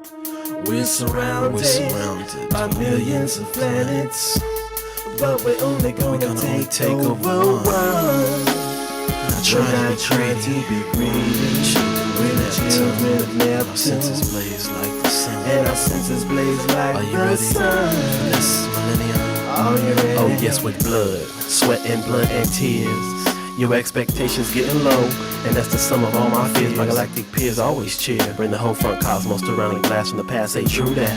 Natural funksters do that. How long will my world last before I have to make a toast to other senses? Planet kisses. I love to fly. On train plantations, I go to different dimensions with 7 with senses. Overrated about money and sixes. They label me insane to the game, cause I cruise and I hustle for riches. Not worth my mention. So, psychedelic side in my mind. To the cheese while we plan genocide. Now, buddy, you start your ignition. I love to fly. I love to fly. The H, the E, the A, the U. It's all hoppable so we can cosmic cruise. Welcome back, welcome back, welcome back, welcome back. First Sky Omaha in the morning. In the morning. Cosmic cruising. Got a little dungeon in you. Yeah, I told you the dungeon has influenced. Man, I got a little dungeon on. Yeah, that's It's like 1999, bro. That was way back. Dungeon days. Man. Right. Appreciate that. People in the chat going off, man. Appreciate that very much. Thanks for joining us and for also chat in the chat, making it happen. Many believe that SCOTUS ruling next year will not be wide ranging, but only apply to situation in Louisiana. Okay. Hopefully. We'll see. Marlon Harrison says, I watched a documentary on the Chinese Exclusion Act, how they treated Asians in the late 1800s until 1960s. Good thing to be looking back at, because we definitely have concentrations camps being built now. Same thing. That's what it is. Anthony Rogers, right? The solutions is to take local, county, and state elections a lot more seriously and to put more time and investment into them. The 10th Amendment is in full force. We have ignored it at our peril. Okay, this is really interesting. One of the things, the reason why we even got into this game in the first place, talking about local politics, was because of that. We was recognizing how important it is. These people are making decisions that have to do with your life directly. So for Anthony Rogers Wright to say, take these a lot more seriously, I'm with that. I like this. Definitely. Also, Herbean MD says word games, spells, and checkerboard squares. Black Dynamite, Paul B on the beat. Yep, on the beat, on the vocals, all that on that one. That's an old school one from 99. Appreciate you. Anthony Rogers Rice says the Democrat lost 1,200 state level seats when Obama was president because the Dems kicked Howard Dean and his 50 states strategy to the curb. Howard Dean was more responsible for Obama than many people realize or give him credit for. Interesting. Okay. Yeah. Appreciate you guys jumping in here, man. I definitely want to spend the last a little bit of time on this show to be able to talk about that. Also, to get set up for what it is that we're going to be doing this week. I'll put it out there now before the end of the show. If there's some events, meetings, things that are happening this week that we need to look at, we definitely want to use Monday to set a little bit of intention about how we're going to spend our week, what we're going to do. I personally am going to revisit, what's coming up on the first tier, how it is that I can consolidate some things or help or get some money to these food banks. Reach out to some people that I know might need a little help, some struggling when it comes to the food situation and other resources and things like that. I'm going to definitely be posting resources in Friends of First Sky Omaha every time I come across them. I got a lot of information from One World just recently about some of the things that they can do. And also the Charles Drew is also an organization that has some mental health facilities that we've been able to tap in the past and send some friends of too. So, well, I'm definitely going to be thinking about that this week. Resources, reaching back out to family that knows a little bit about canning, knows a little bit about dry goods, and knows a little bit about, it's getting winter time. It's supposed to be raining all week. It's supposed to be getting colder out here. It's going to be time to really kind of take care of each other, man. Go over to Big Mama's house, put the fire on. Let's cook some food together and take care of each other and take some plates home for the next few days and take care of the babies first. Man. So those are going to be my intentions for the week. We definitely want to hear what yours are going to be before we jump back into this conversation and wrap up the day. But let's think about that on a Monday. I always want to come into the Monday with intention. What's yours? Man, that's beautiful. Set an intention. I like that. Be intentional with our movements. What is it? There you go. Good question. What is my intention? I'm just thinking, what is my intention? Yeah. Let us know. Christy Norris saying local elections are just as important as federal ones. Sometimes they can be more important from what I'm seeing as well. Shout out to Christy Noor, who's putting her hat in the game. It's going down. Legislative District 12. It's coming up on the 13th. Come on out. Campaign kickoff, light refreshments, and free face painting. So that means bring the babies, because I don't know who adults. I don't know. Maybe let the kind of party inner child out. 5356 South 72nd in Ralston. The kickoff is happening for Christy Noor, running for Legislative District 12. Friend of First Sky Omaha. Chat Chimer, appreciate you, and knows the importance of local elections. Man, I mean, I would say our local elections are always more important than like way more important than the federal ones, as we see. And appreciate Brother Anthony Rogers Wright for bringing up the 10th Amendment. Or for those who don't know, I personally had to look it up. The 10th Amendment of the U.S. Constitution establishes the principle of federalism by stating that any powers not specifically given to the federal government are reserved to the states or the people. Its purpose is to limit the power of the federal government and protect states' rights by ensuring the national government only has the powers it was delegated, while states retain powers like those to run elections, establish schools, and create marriage laws. So, again, states' rights is still a big issue, still a big part of this nation, and let's be mindful. The presidential cabinet and a lot of the Congress who go along with the president, as we're seeing, these are locally elected senators. These are locally elected representatives. These are locally elected people who make up the federal delegation. So way more important, on that situation. Governors, judges. Yeah, man, for sure. Kimmer says, I'm supporting candidates financially. That's part of my intent. There you go. I like that. Keep those coming. RG says, hey, man, Chrissy's campaign kickoff, get some Road Warrior Legion of Doom face paint. Yeah. Hey, okay. It's not just for the kids. Come through. Yeah, appreciate that. Thanks, Kimmer. Definitely wanted to hear about what your intention are supporting these candidates financially. We got to remind everybody, Precious, I guess Precious took off already, but she talked about some of these folks that we got to start thinking about in next year's elections. The 6th to dismiss. Governor Jim Pillins, Senator Pete Ricketts, Congressman Don Bacon's not running anymore. Congressman Mike Flood, is he the one we were talking about earlier that bought up all the a bunch of local media stations? I believe so. Congressman Adrian Smith. I don't know too much about that congressman. I guess we have to look into it. Don Klein, Douglas County attorney. We definitely know who that is. Douglas County Sheriff Aaron Hansen as well. A couple of celebrities in the 6th to dismiss. Oh yeah. So start thinking about it and think about what you're going to do, and then support. Can't just think about it. Can't just vote. Help them get out there as well. So shout out to Kimmer Snipes, who says her intent is going to be supporting candidates financially. Everybody, every little bit helps. Every little bit helps, and we know that's part of the game. It's part of the game. Big time. Yep. Well, just about 20 minutes, actually closer to 15 minutes left in this thing. One more story to dive into, kind of connected with the conversation, if you want to keep it going. Yep. Mama Gawd had brought this up.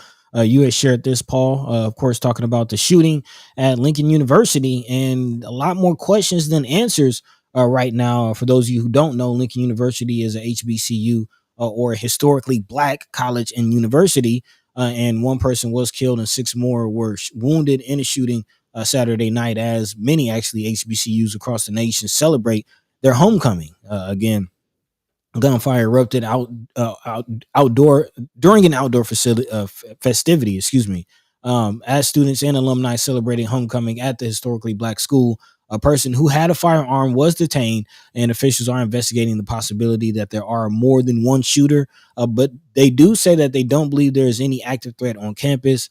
Also, one of the attorneys, Chester County District Attorney Christopher de Berena Sarobe, says that he does not believe that there was any mass damage intended from the situation, saying, what I tell you is that today we're operating as if this is not an incident where someone came in with a design to inflict mass damage on a college campus. The campus is about 45 miles away from Philadelphia. And authorities say that the gunfire erupted around 9:30 outside of a large building called the International Cultural Center, where tents and tables were set up for tailgating and socializing after a football game earlier that day. Of course, it was a chaotic scene, but this is just the latest incident and attack on HBCU campuses, especially following the death of Charlie Kirk. We've seen several incidents where protesters, and again, we don't know that this is connected directly. If there's more, like I said, more questions than answers with this situation. But again, when you see this type of story, you have to think of what's going on HBCU campuses across the nation, especially in this racial climate that we're in. Yeah.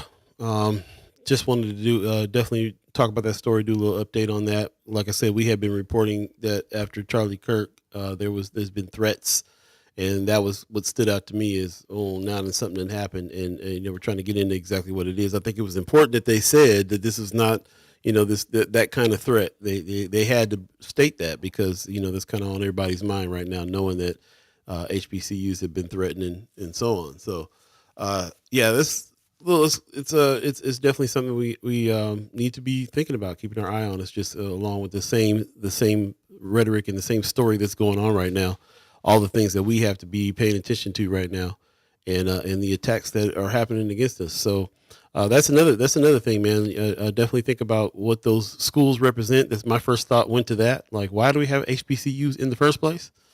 There's some sanctuary there in the fact that there's campuses that are for Black folks that and they exist because they weren't accepted, in order to get any kind of good education back in the day in the first place. And we can't even just have that. Like, they got to come over and mess with us over there. Like, what? Like, oh yeah. I mean, and that goes to the conversation that I'm attempting to have. There is real resentment in the fact that there are a such thing as a HBCU, and yeah, we call it we call the other universities PWIs, but it's not an official thing. We go there too, right? Exactly, we go there too, and there is a sentiment, like there's resentment. There's just resentment. Why are they complaining? Why are they always asking for a handout? I got it hard. I have to work. I don't get any handouts as a white man. I don't got no privilege. Exactly. That is the sentiment. And to a certain extent, they are right. Not every white person is getting $1 million loan from their daddy like Trump did. Yo. So Cameron, again, go ahead. Kimmer in this chat says, my homegirl is on her way to Lincoln University for homecoming this week. Is that the one in Missouri? I believe. Yeah. Yeah, there's the Lincoln University, which is also an HBCU in Missouri as well. To clarify, the one we're talking about is the one in Pennsylvania. Mm-hmm. Mama God says, remember stories right after Kirk shooting about shooting HBCU homecoming shooting at Howard University too. I hope not. Yeah, had to get shut down. Mm-hmm. Mike Lee says they have been stripping away at this slowly for 40 years. Yeah, I mean, as a student at a HBC, I remember Florida trying to take our accreditation for minor infractions. Wow. And HBCUs deal with this all the time. Under constant threat of states taking away their accreditation and not allowing them to really, basically your diploma or your degree, pretty much a paperweight. Right. And having to raise all the money for a full university on top of all that. Yeah. So they're pretty amazing places when you think about them like that. Not just that, but as you're talking about it, like the amount of history that I learned, it's not just that these are HBCUs. These are living museums. Every historically Black college campus is a living museum of the plight of Black people in that particular state. Point in case, the administrative building at FAMU was the only hospital that Black people could go to in the state of Florida. Florida is a huge state. The only people had to walk hundreds of miles to get to a hospital because no other hospital would see Black folk. The only hospital they could go to was in Tallahassee, Florida, in northern Florida. that is what started FAMU. That is what started my school. Wow. It started as a medical school and began to add other disciplines, but it started as a medical school. Wow. That was one of the first buildings, was that hospital. Not just that, I learned about breeding beds, and I learned about so much. I learned about Colgate and how they started out with blackface and all their. This is the history. I'm gonna get back to Brother Anthony Rogers right here in a minute as well. But before we do that, I just want to make mention of something. I don't know how much I can say about what's going on, but this is it's out here. This is happening. These attacks are happening everywhere. I better check in first. Let me not go there quite yet. I just want to mention that there are people that are in certain positions in other schools as well that are also getting their positions eliminated, programs shutting down. When I think about all the rhetoric against HBCUs that's happening, it started with people that are in PWIs. Black student unions and things like that getting attacked. There's things happening in other universities and stuff like that too. And this is ongoing. And I kind of get amazed when I think about, like, first of all, when you think about just how much money you got to raise to have a school, to have a whole university, and how much it has every year you got to raise these funds in order to have, several people go to these schools and for you to keep the schools and keep the history of the schools and keep the buildings and everything else that you're describing. And they do this in the public. They do this where there's people that are actively trying to shut them down, actively working against them all the time. People that are haters and mad that they even exist in the first place, and so on and so forth. I remember going through some stories where there was some white folks that was wanting to go to some of these HBCUs and they were acting like, well, we don't feel like we're welcome to come to these, and there's always something. There's something always going on when it comes to this. Universities and education is some of the most public stuff, and it's getting attacked by this administration in such a huge way all the way around. It just makes me feel some kind of way about, like, HBCUs in general, like how much they have to fight to even exist is crazy in this climate. Mm-hmm. It's almost like everything that we're talking about every day and the stuff that we got to work against, and we got to get these people in out of seats and so on and so forth because we're getting our rights violated is tenfold, is 100-fold when you're a public facing university that is specifically there for groups of people that are getting attacked on a regular basis. It's like HBCUs is like a safe haven for your mind, for your body, even half the time. And that's why this is standing out to me, that when there's a shooting on campus or something like that, gets to me. These are some places that we are building and searching for places where we can be safe. And it's rough. It's rough when you can't even have your own. Okay, cool. You don't want me to go into your college? I'll build my own college over here. I'll just go to that. Now, can you leave me alone while I'm over there? You know what I'm saying? Can you at least do that?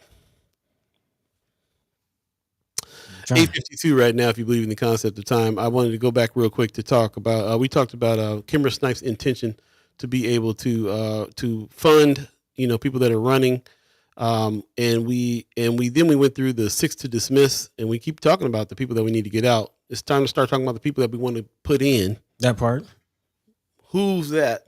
Anthony Rogers Wright said people are still waiting for a lot of the announced candidates to have more on their website than a donation button. We still have no idea where many of them stand on the issues. I'll go even further. I don't even know who we're talking about quite yet. Names. Who's running? I appreciate that, and I appreciate everybody who's there. Kimber Snipes in the chat says, I think you just have to pay attention anytime you have large crowds. When I was at TSU homecoming, there were definitely some times when I felt like I should probably get up out of here. Yeah, we got to worry about it all the time in this day and age, in this climate too. I mean, I'm still reeling from, I can't even go to the airport. You know what I mean? Like, went to the Atlanta airport and I was hours away from it getting shot up. Luckily, it got stopped. But yeah, man, it's crazy out here. Can't go anywhere. It's wild. Black Dynamite says to take away accreditation from an HBCU is completely insane because in comparison to the PWIs, there's only a handful. Mm-hmm. But that never stopped them from. They never stopped them from dropping bombs on Black Wall Street. Yeah. Appreciate everybody who's in the chat and contributing. Linda Lathan says, when you start to dig into their actual origin of how their family got here is when you end up encountering a bunch of white fragility and defensiveness, because when you really break it down, buddy, they're right. You're right. They actually aren't white enough to get in either. They are descendants of European immigrants, and their only way to get to power was to distance themselves from other groups of people. But when you actually break it down, their families haven't been here much longer than anybody else. I mean, that's also the thing. That's the other side of the whole race conversation, because if we're not black, then who are we? And we all know we're natives to this land. We're Americans. We are the real Americans. And now we have this whole situation of immigration, and we gotta get out of the narrative. We have to decline the narrative. We can't let this hijack the conversation.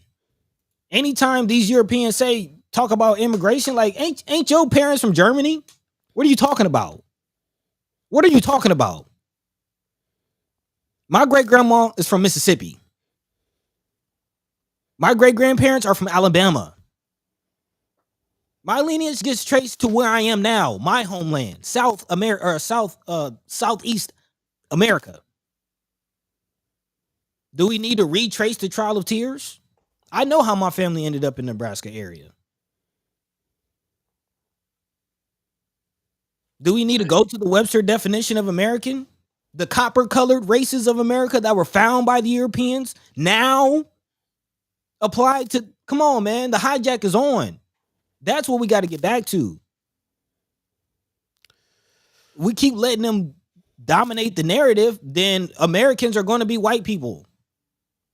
Just like in what was a South American country that, again, the most Africans were imported into, but now the whole country is white. How did that happen? I can't think of the South American country. Can't think of it. Anthony Rogers, right? You probably know who I'm talking about. RG in the chat. Rosewood was supposed to be safe. Greenwood, Black Wall Street was supposed to be safe. Anthony Rogers, right to Buddy's point. Where are we safe? We need to get back to maroon mentality. Those were the safest places for black folk in the South. Overthrow some stuff. Look into it. This is an opportunity to learn some new stuff and to get busy with it. Appreciate that. Yep, buddy. I'm also wild. You're right. I mean, that's anytime you talk about like leaving, where are we going to go? This is our home. We are under occupation by European offenders, by European colonists. We are a melanated country, a melanated nation under occupation. This is not their country. They're just running it. And we got to challenge anytime they try to say who and who don't. You going to tell Mexicans this ain't their country? In California? They straight up do every day. In California? In Los Angeles? Tallahassee? This qualifies for a tag. Come on. But you're the one, Paul, who pushes like reject the narrative. Reject the premise. Yeah. We go along with their premise, then we lose the argument. We got to go. And we're talking psychologically right now. We're talking trying to change the mentality. Space is the place, is what this is all about. And we got to talk about the space, the first space, which is our brains, which is our minds, how we think, and rejecting the narrative there. I'm also feeling a little bit like we're hanging on that thing of something we already know. Let's move past that part and get to what does it mean to reject the narrative actually, physically, monetarily, whatever other reason, because I don't want to keep on talking people into rejecting the narrative mentally. We should already be there with that. We already know what this is. So how do we reject the narrative in every other way. In actuality, that's something we're gonna save for Wednesday's show. Let's think about it over the past couple of days so we can figure that part out.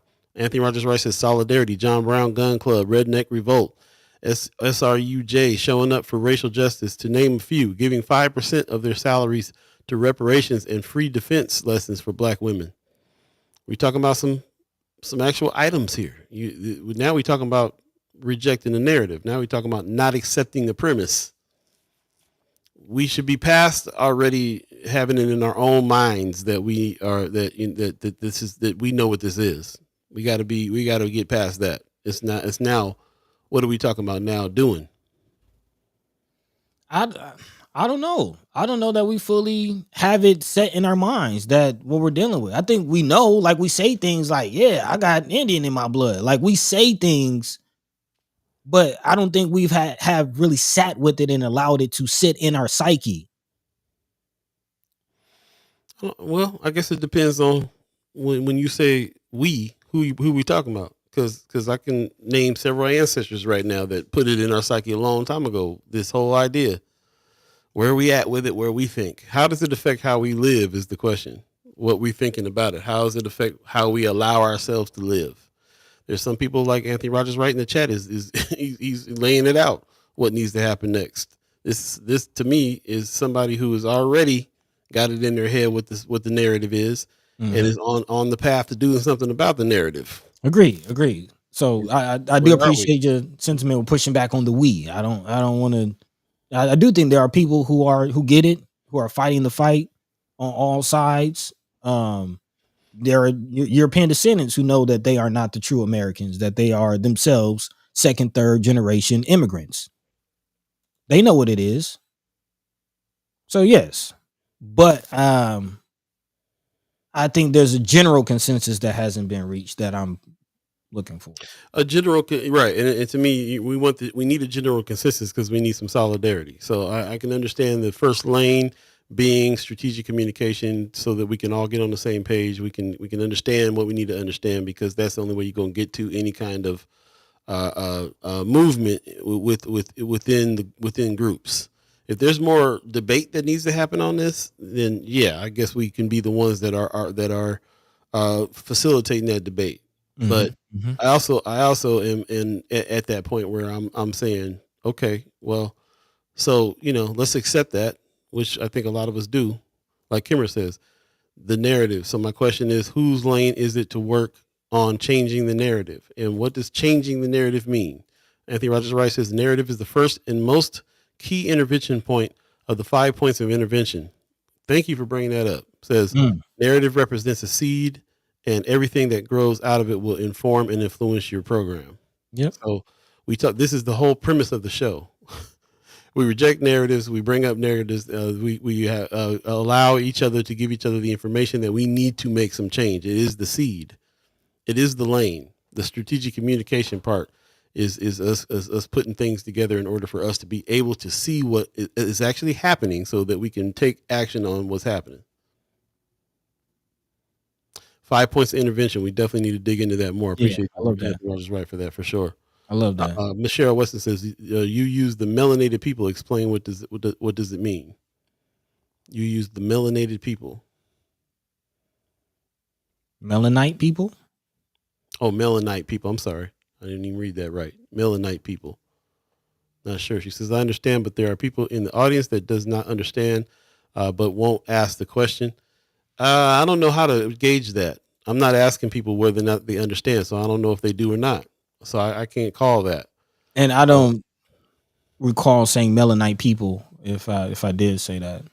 Yeah, I'm not sure where we're at there, but we see that. I appreciate that very much. Lynn Mills in the chat says, I saw My Omaha over the weekend, and I also believe this documentary needs to be seen on a national level for real. Yes. In the documentary, they talk about white people need to talk to each other, to talk to other white people about race and our part in challenging the status quo.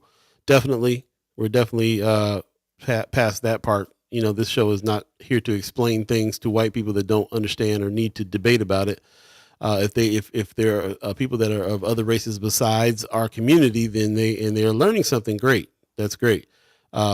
I think that if I'm working on any kind of explaining anything to anybody, it's explaining it to myself so that I can figure out and get what I need to get, and then trying to talk to other black folks in the way that like white folks need to talk to other white folks. I'll talk to other black folks and see if we are all thinking the same, getting on the same page, because and you know, that's a constant conversation, but it can't be the only thing that happens. Some action got to happen after the conversation gets to a certain point. Are we finding some solidarity in thought? Do we understand where we're at? Are we all rejecting the narrative, that the master narrative that's out there? Are we all on the same page about the narrative that we're speaking with now? These are the questions that I have for everybody. And when we can get to answering those questions, we can get to the next questions. What do we do? What's next? Word. See the wide range in the chat, and I appreciate everybody in the chat. I appreciate everybody who has contributed to this chat. This is the way we learn. This is the way we discuss. This is the way we figure things out. This is the way we get to exactly what I'm asking, is this process right here. So I appreciate everybody's passion. I appreciate you guys rolling with us, rocking with us. Share the show. It is 9:04 now, so we're going to go ahead and get out of here. And we appreciate everybody who joined us on this Monday. Please set your intentions for Monday. If there's anything that we need to be looking at for as far as meetings or any important things that are going on this week, let us know via Friends of First Sky Omaha, the group page on Facebook. That's the place to go when we're not live in order for us to continue the conversation. So please do that. And also you can always hit us up at firstsky@gmail.com with any comments or questions or suggestions as well. So we appreciate everybody that joined us and everybody else that's in the work. Cheryl Weston, Anthony Rogers Wright, everybody has podcasts that are in the strategic communication role lane and is working with that and really trying to make sure that people understand what they need to understand and get to some solidarity. That's what it's all about. But you got some words for the people. Yeah, man. First of all, I want to give a shout out to my man DeAndre coming live, part of the Stank on Your Family. Yeah. Shout out to my guy, man, tuned in.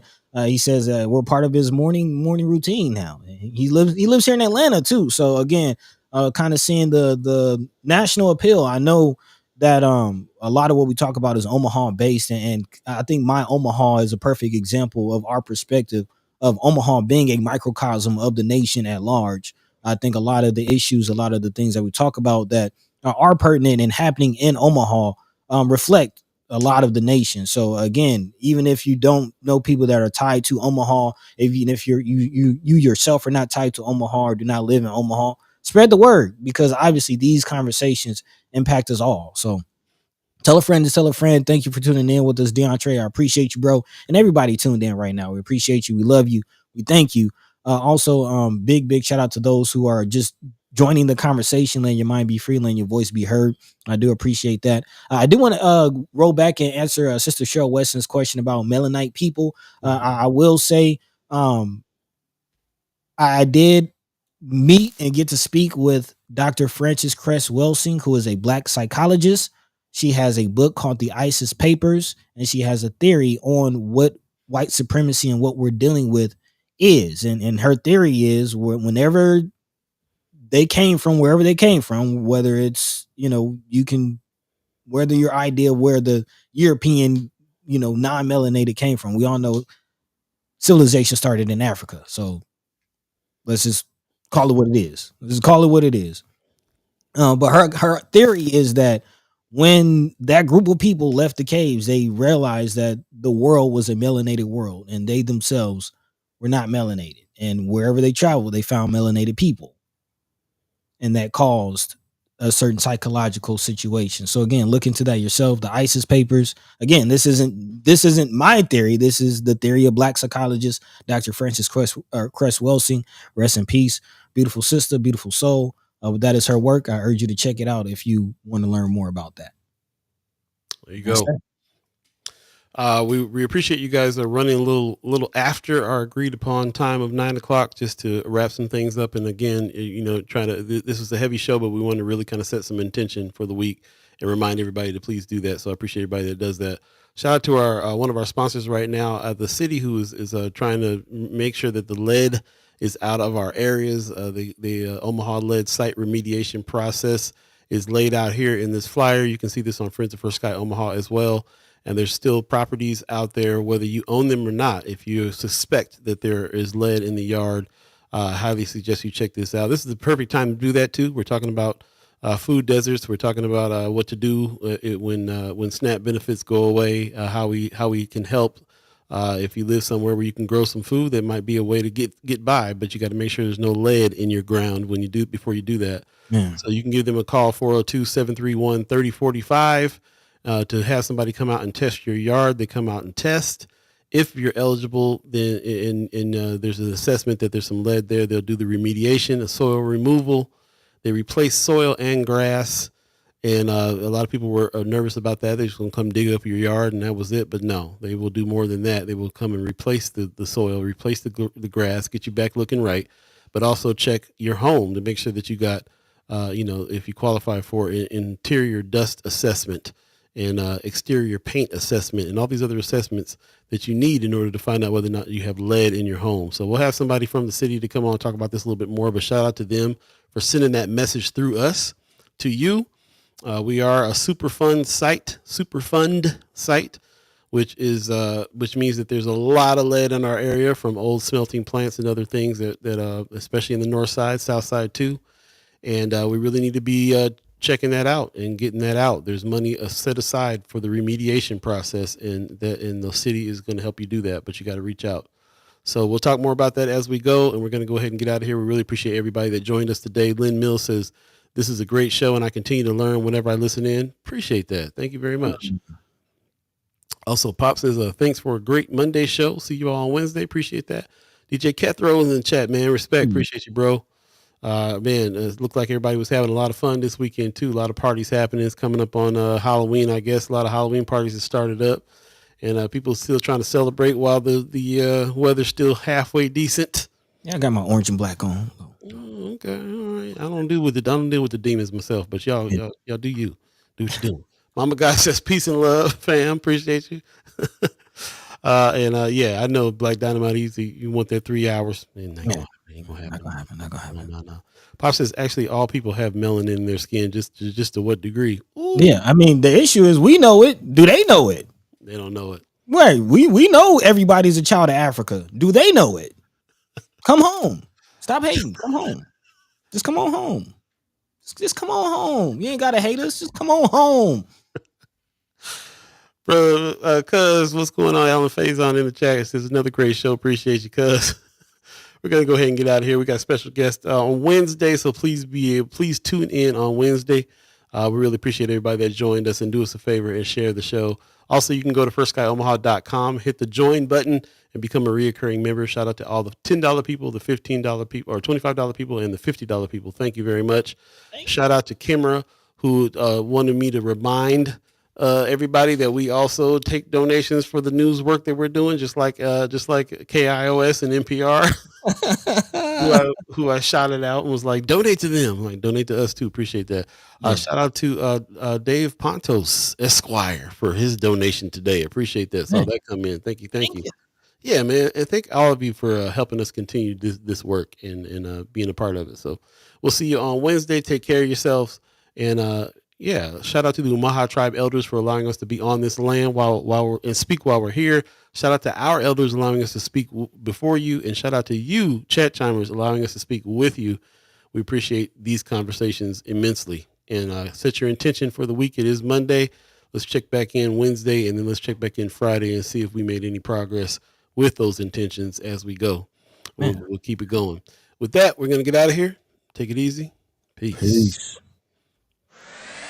By the way, Vanglorious, this is protected by the red, the black, and the green. At the crossroad, with the key. By any means necessary. Come on, Cletus. Come on. Ain't nothing but a short walk. Come on, Cletus. I appreciate you, Anthony. You got me. I'm going to be quoting that movie all day now. I appreciate you. Just come on. Come on home. Just come on home. We'll see you.